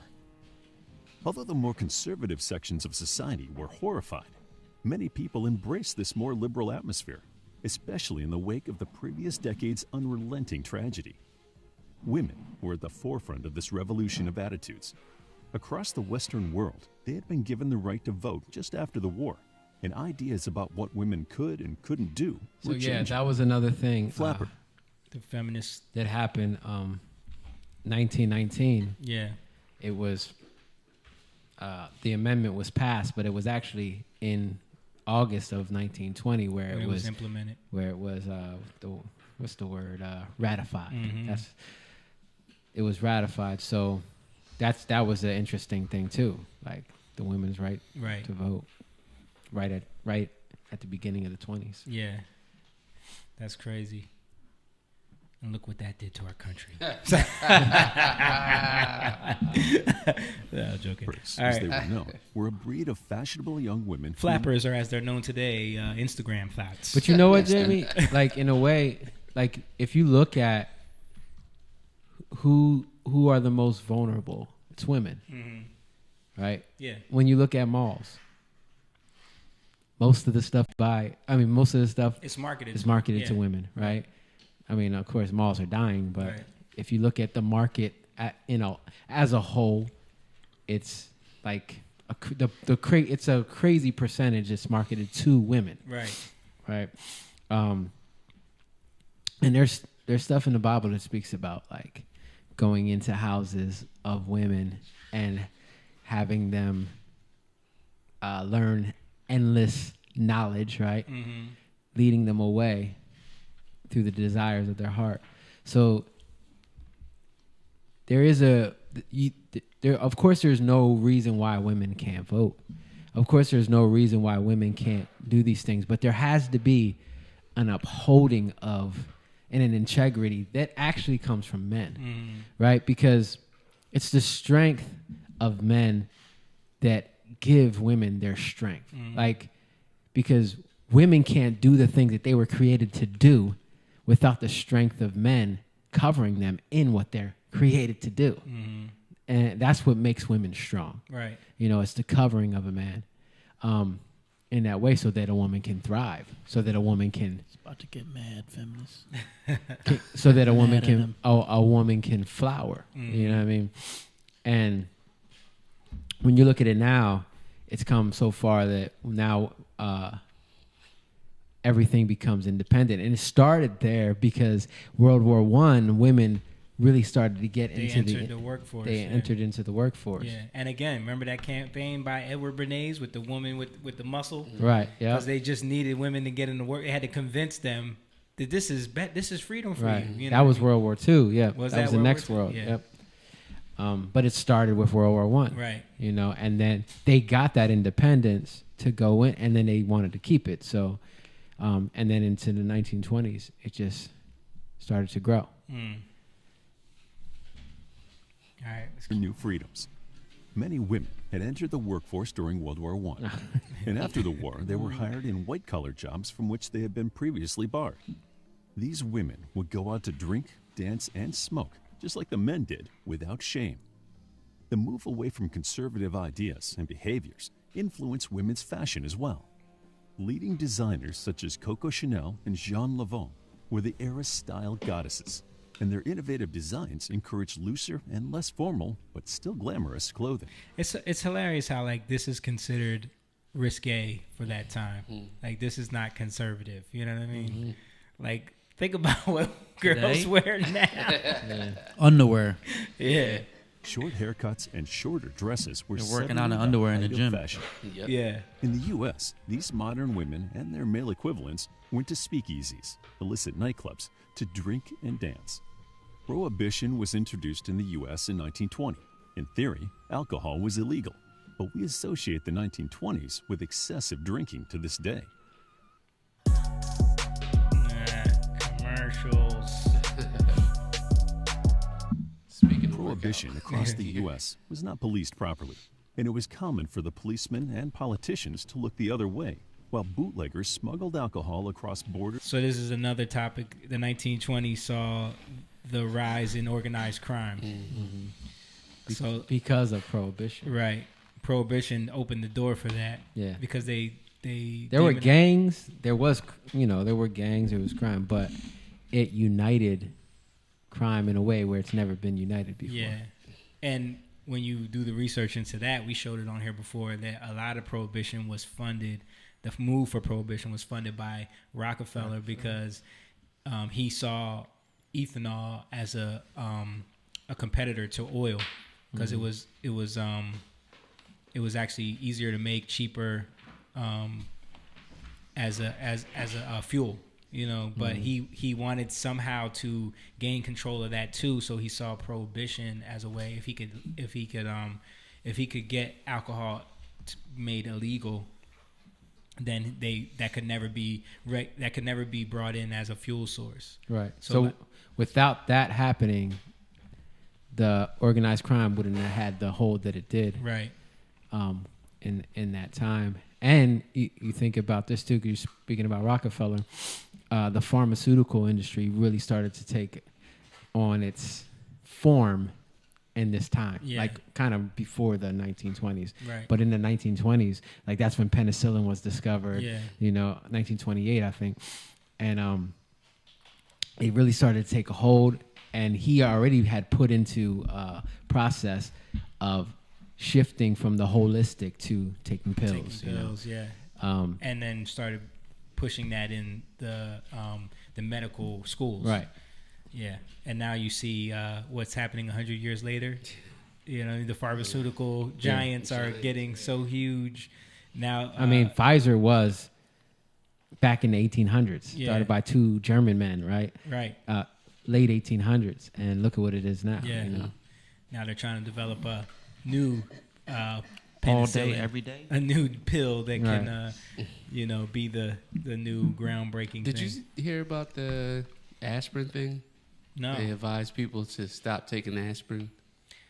I think I did hear something about because that. I didn't look into it though. It's if you take it as you take it as baby aspirin. Yeah.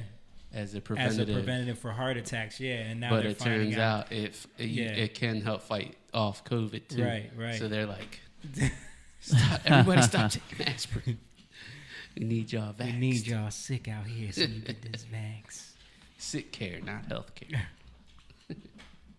And from coasts. Bars that sold alcohol illegally were raided regularly, but they stayed open due to their vast popularity. It's kind of like the weed dispensaries a few years ago, right? Yeah. One of the darker aspects of life in the 1920s was the massive rise in gang crime caused by the ban on alcohol. Prohibition ultimately caused more problems than it solved, with New York and Chicago becoming hives of gang activity during this era. The most famous bootlegger of all, notorious gangster Al Capone, was so well connected to local politicians and police in Chicago that he avoided prosecution throughout most of the 1920s. He ultimately went to jail because he hadn't paid his taxes. Bootlegging would continue to be widespread until Prohibition ended in the 1930s. One reason the speakeasies were so popular in the 20s was that many played jazz music. Jazz spread like wildfire across the U.S. and Europe in the 20s due to the sudden availability of cheap records. Small labels could now record obscure bands in cities like New Orleans at minimal cost, which meant that people worldwide could easily listen to and copy new music styles. With new genres of music came new styles of dancing. Old-fashioned ballroom dancing was still popular, but younger crowds were embracing more energetic styles. Frenetic dances, such as the Charleston and the Lindy Hop, edged out slower, more conservative TikTokers styles of meant for their classical day. music. Many forms of self-expression Yo, those look like considerable TikTok boost dances. of music came new edged out slower, more conservative styles meant for classical music. Yep, they're doing all the hands. Self-expression got a considerable boost in this era of radical convention-defying artistic movements. The horrors of World War I had led many people to re-examine human nature and society at large. Popular artistic movements, such as Surrealism, Expressionism, and Dadaism, focused on the emotional, irrational, and absurd parts of human life. Paris, in particular, was a special place in the 1920s for arts and culture. Known as the Crazy Years in France, the early 20s saw a collection of painters and writers coalesce around the great Gertrude Stein, who held a salon in the city. Some of America's best writers, including Ernest Hemingway and Zelda and F. Scott Fitzgerald, moved to France in the 20s to be part of this collective. Known as the lost generation of writers, they were world-weary and cynical, commenting on the excesses of the day. These great American writers rubbed shoulders with the likes of Pablo Picasso and Henri Matisse, producing spectacular works of art. The Great Gatsby by F. Scott Fitzgerald is possibly the defining book of the 1920s, a commentary on wealth and class in America. The U.S. would also flourish artistically, and many European trends would successfully cross the Atlantic, especially the Art Deco movement. Okay, we don't care The about empire art. never before, with the rise of film and radio. In California, Hollywood had become a serious film center by the beginning of the decade. The start of Movie Hollywood. theaters spread across the world, and film stars became the objects of veneration. Early silent films, such as the famous slapstick films of Charlie Chaplin, were a big hit, and popular starlets such as Gloria Swanson and Josephine Baker became major sex symbols. Similarly, sports stars could now obtain international renown, as matches could be broadcast via radio worldwide. In New York, baseball player Babe Ruth was one of the first megastars of the sporting world. At his career's height, he hit 60 home runs in a single Look how out season. of shape he looks. While the world was undoubtedly a fast-moving and exciting place in the 20s, there were dark clouds on the horizon, as many poor and disadvantaged people were left behind in this decade. Many living in the U.S. countryside were not swept up in this wave of prosperity, and the agriculture sector was facing a severe downturn for most of the decade. These people could not afford to buy new gadgets and missed the wave of cultural trends happening in the cities. In poorer parts of the U.S., the politics of resentment gained a deep foothold. The Ku Klux Klan received a massive boost in membership levels in the American South. While the Klan had always persecuted African Americans and other minority groups, by the 1920s, they were also spreading a message that the day's changing morals were destroying America. Its members campaigned against widespread bootlegging, more relaxed attitude towards sex, especially in Hollywood, and desegregation. Members of the Klan would tar and feather and even lynch people they didn't like. Many Klan members even went into politics. The glitz, glamour, and positivity of the 1920s came to a screeching halt after the Wall Street crash in 1929. Serious economic problems had been brewing across Europe and the U.S. for some time before the crash, caused by significant debts from World War I, shaky global trade, a flatlining agricultural sector, and a slowdown of industry. Sounds Due like to some the things new we're craze of dealing with buying now. stocks and shares in the U.S., this painful reality did not hit home till the late 20s. Share prices had risen enormously during this decade, thanks to the mania for unregulated speculation. Many people bought shares to get rich, buying them on the margin, using loans. When it became obvious that share prices were incredibly overinflated, panic selling began. During the Wall Street crash of October 24, 1929, known as Black Thursday, the Dow Jones dropped dramatically as millions of shares were sold in one day. An ongoing wave of panic across America led to widespread banking collapses, which would have a knock-on effect on Europe. The Great Depression had begun, and the Roaring '20s had come roaring to a halt. To learn more about the Roaring '20s, check out our... Yeah, so there's a lot there. Yeah. One thing that I don't know if they mentioned was the Harlem Renaissance. No, they didn't mention that. Yeah, so that was that was like the biggest migration of African Americans to the cities too. Like, so they were migrating, and Harlem was an area that they couldn't get people in, right? It was supposed to be this middle class area, so they actually, black middle class started to come into Harlem, and then these were educated people, right? And this started the jazz scene booming, started right? there. Yeah. A lot of black writers started there. But one thing I wanted to mention is you have all these things that are happening at the same time. You have the technologies, right? Then so you have technologies that are happening. The radio is booming. It was like over 50% of people had cars, right? So you have all First travel, time ever. right? Yeah. Travel it's becoming easier to get around. But then you have sports, right? Now Hollywood, music being more accessible. It's all crazy these how, things like, at one you're time. watching all these strongholds take form there, and then you look at what they are now, 100 years later. So you have these are new industries that are coming. You have the entertainment industry, right? You have the medical industry. You have music industry, and all these different industries are starting to form and shape. And of course, they're going to be taken over, right? Grabbed. And you see how now they're used against you, right? They're used against people. So and then the thing that really struck me was how the organized crime became the driving force behind a lot of this, like on the lower level, and then rose up. So one of the things, that's what I wanted to get into, because if you look at all these things, like celebrity became a thing in the 1920s, right? Celebrity, right? Veneration. What is veneration? It's worship, right? So you start looking at a person, you look at their structure, you look at their character, you want to be like them, or you desire them, right? These things really started to take place in the 1920s. Not to say that they weren't there before, but now it was on a mass scale. On a mass scale, now it's being produced. So you're seeing a whole shift, right? And you're seeing desire become forefront, right? And this is where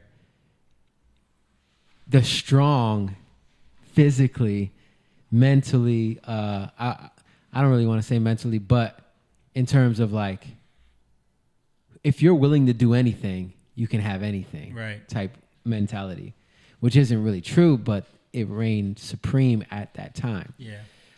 So you had a lot of these gangsters that became the greatest businessmen in America, right? They're rising quickly. A lot of these guys were from other countries.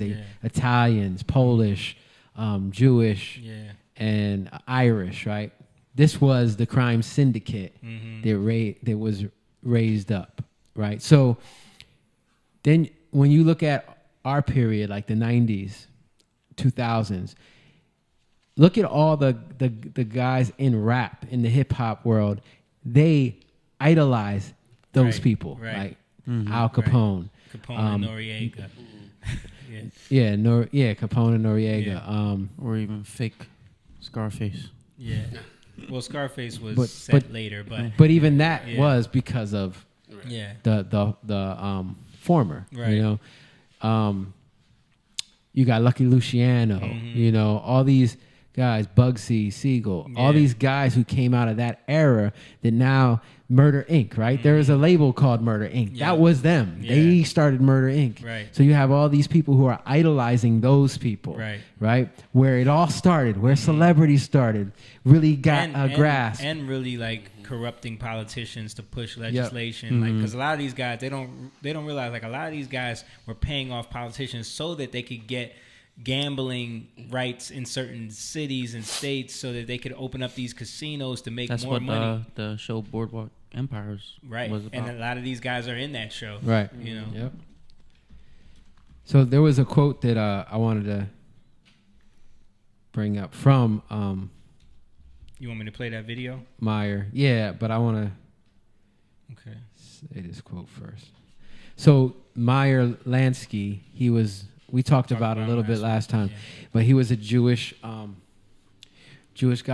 He came from Russia when he was young to New York, and he became a gangster.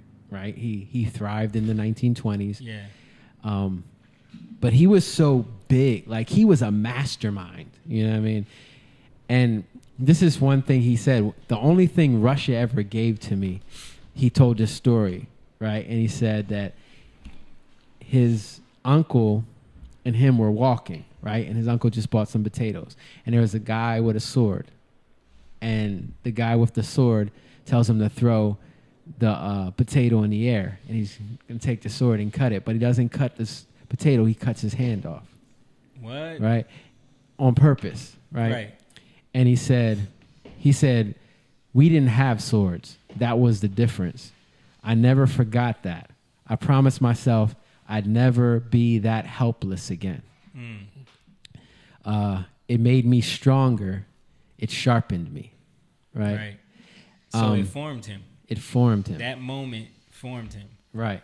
And that was a point So of... the dude just cut his uncle's hand off? Right. Yeah. Why? Because he wanted his potatoes, or he just wanted to cut his hand off? Like, because he was probably Jewish also. Oh, right? yeah. Yeah. And also probably wanted the potatoes. Forgot about But he had the swords. They had the swords. So that's his point. He's saying, I'll never be without a sword again. I'll never be left vulnerable, helpless again, right? So any way I got to keep myself from being helpless, I'm going to do it. Any way I got to keep myself from being weak, I'm going to do it. So that becomes his focus. You get what I'm saying? That's this. He said, the only thing that Russia ever gave me was that. That's what shaped him as a young kid. Right? I never forgot that. That's something you hold on to. That's an experience that you hold on to.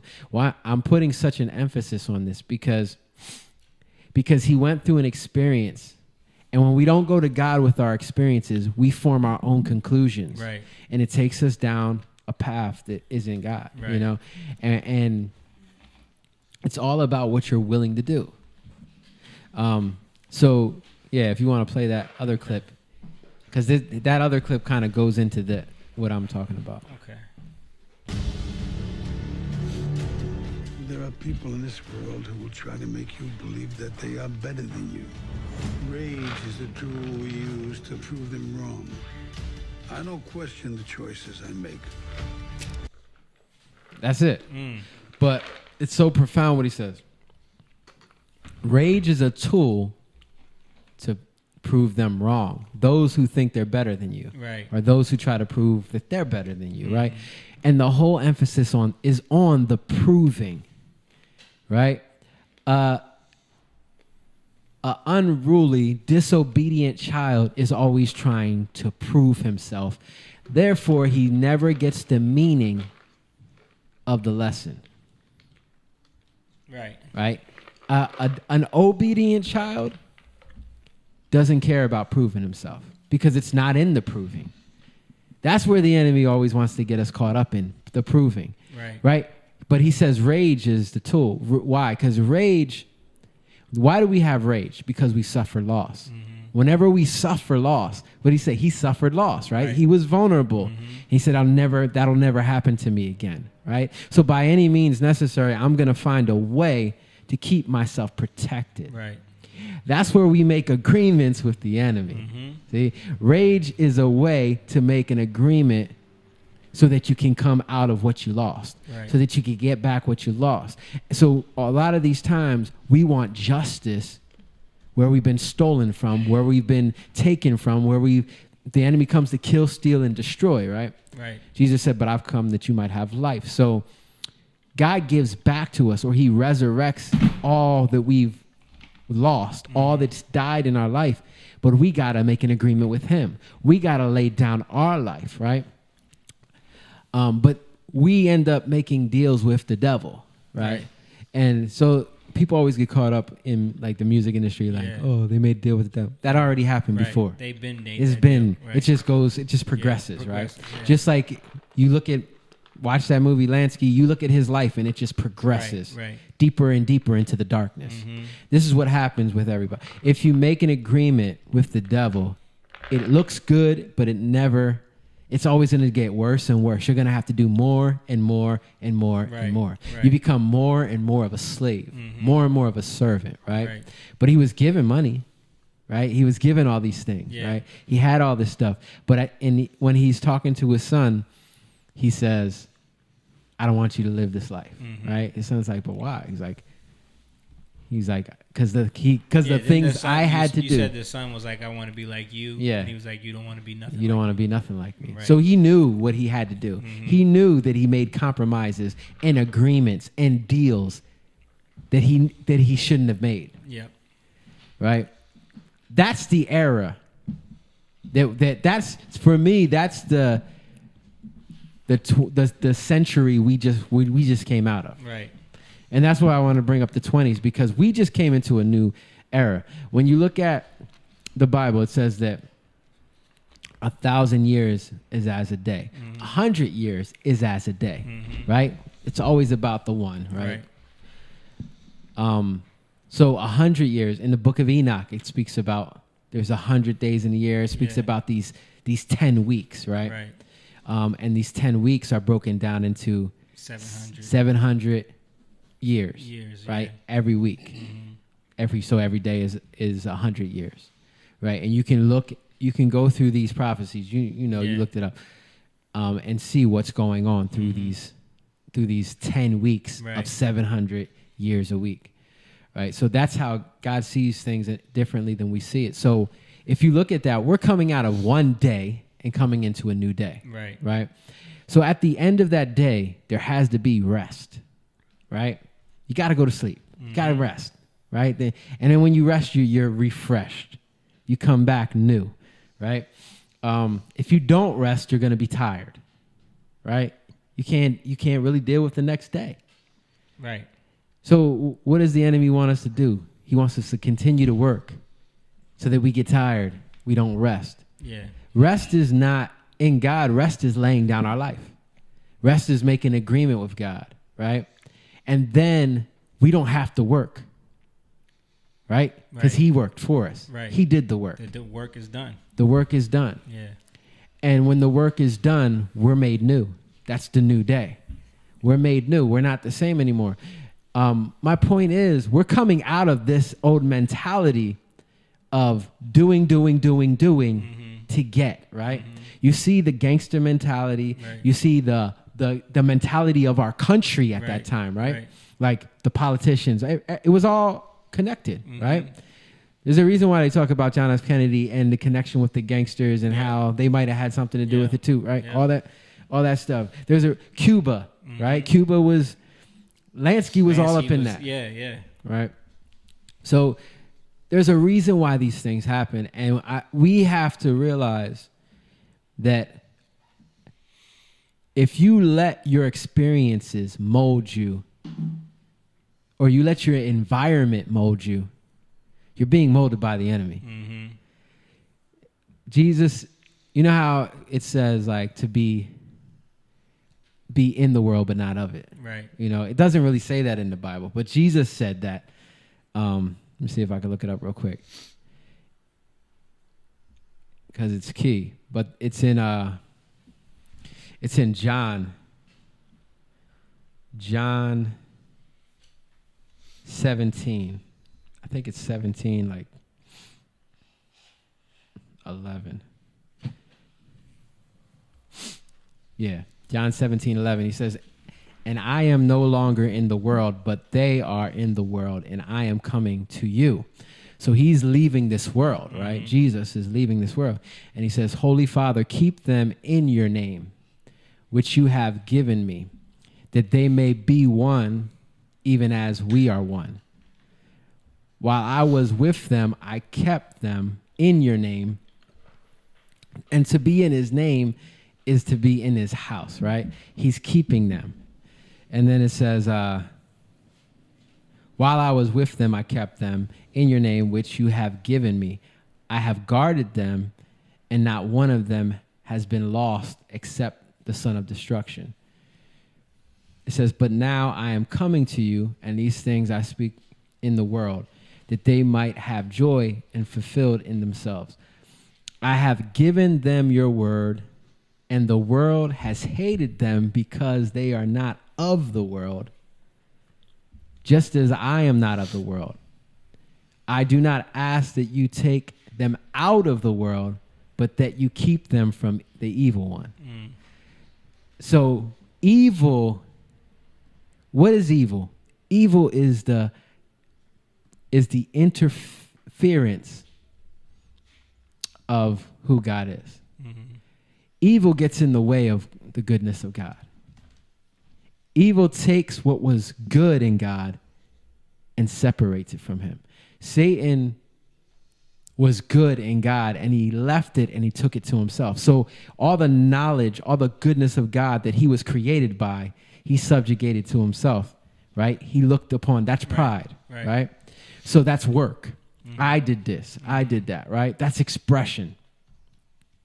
So what's happening is God is saying to us, you don't come out of the world, right? You have to be in the world, but not of the world. Right. Meaning we're learning how to learn his goodness through the experiences of this world. But when we take rest in him, we're coming outside of that. We're seeing it in a different way, right? So look at all the things that, like Meyer Lansky, look at the things he's talking about. Look at the things that happened to him and the way he's talking, right? But if he laid down his life and looked towards God and said, you're a good God. I know there's hope there where I can't see it, right? And when you take rest in that, it says when you take rest in him, you're learning obedience, right? Why? Because you're taking rest from your own way of seeing things, right? Nobody said that this life would be fair. Yeah. This life is not fair. But in God, he justifies us, right? But we got to lay down our life for other people. Right. Then we see it in a different way. So then there's no need for you to go out and justify yourself. Right. Give yourself that meaning, because that's the only thing you're chasing. You're chasing the meaning for yourself. You're chasing the meaning for yourself. And meaning without the one where it came from is vanity. Right. So that's the point. So in the end, Meyer Lansky, it was all in vain. Right. Right. And dude was wealthy. Mm-hmm. He had money.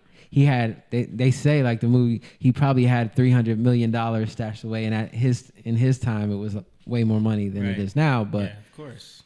But he couldn't really do anything with it. Yeah. You know, he couldn't really, because they were after him at that point. So it's all in vain. Right? All these things we do. And we're going through this transition now, right? All these, when you look at the 20s, all these things were happening to get people to focus on themselves and to focus on others. Right? It's about celebrity. It's about veneration, right? When you look at somebody, you're looking at their character. You're looking at their structure. You're worshiping them. Idols, right? You're worshiping them. You're looking at them and like, I want to be like that. Right? But what God is teaching us is that we have to be temples of God, right? And when we're temples of God, and we hear this all the time, right? We're supposed to be a temple. What does that mean? That means that God is in us, and we project God to others. And when we project God to others, it's not about us, it's about the God who's in us, right? There's a reason why there's so many celebrity pastors, celebrity people. People are looking at the person more than looking at what God is doing through the person. Right. It becomes a focus on the person, right? And when you take even that... not celebrity pastors, just pastors in general, like that becomes, like, people look on the man. Right. As, my pastor. Right. Why? Because we've been programmed that way. Because of the whole shift in society. Yeah. Which you see in the 1920s, like it being established then. Right. Like those... Like I said, those strongholds, you see them starting to be planted during that time. Right. And my point of saying all this is that just because, like I'm saying, yeah, we're seeing these things and we're seeing how they started. And a lot of people say, see. But what I'm saying is that what you really need to focus on is the Lord. What you really need to focus on is God is your answer for everything. And my point is that we're coming into a new day. And if you start trusting him, it's not going to be about the individual person anymore. It's going to be about him. Right. And that's the shift. We're shifting into a new day where you start to see God. Right. You really start to see him because you're coming to, why you come to a temple? Because God's speaking there. Right. Because God's giving you grace there, right? That's what it's about. And the point is that now can be the new day where we establish the right thing.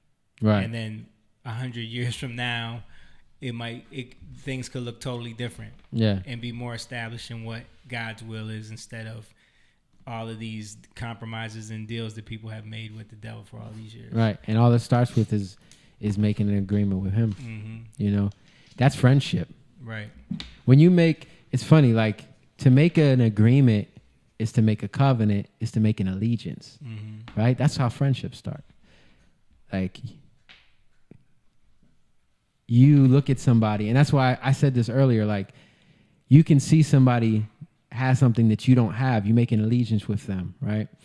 At first, it might not even be a good intention. Right. But as you go through it and you trust the Lord in it, he causes you to be, it's because it's not about them, it's really about him, right? Mm-hmm. He causes, because when you're dealing with people, you're going to get offended. Mm-hmm. But when you trust God in it, he teaches you how to love them past it. He teaches you how to die. And then the true meaning starts to come out. And then he starts to build a bond that can't be broken. You know, that's the true meaning that happens. There's no greater love that you lay down your life for your friend. That's what's happening now. You know what I mean? That's the only way we're going to see who God really is. Yeah. Cool, man. Yeah, that was good. Mm-hmm. And we over 2 hours now, so we're going to wrap it up. Thank you guys for watching. I feel like Stan and Moan haven't said a word in like 45 minutes. What a video was going. Yeah. But we appreciate you guys. Thanks for watching. Don't forget patreon.com if you want to support. It's patreon.com/youngliontv. Also, if you want to hit the Cash App, $youngliontv. You can hit the website for merch, musicjatan.com. Hit the notification bell, hit the like buttons, hit the share button, share this video because, you know, we trying to put some time. We're doing some research. We're having fun, but we're also trying to teach at the same time, you know? Where can you get that? But no, we appreciate y'all. Shout out to all the Young Lions who've been tuning in and supporting every week. We love you guys. We'll see you guys next week. Yeah. Young Lion, go live, yeah. Young Lion, you rich, yeah. This kingdom has room, yeah. Go and fight people in, ooh.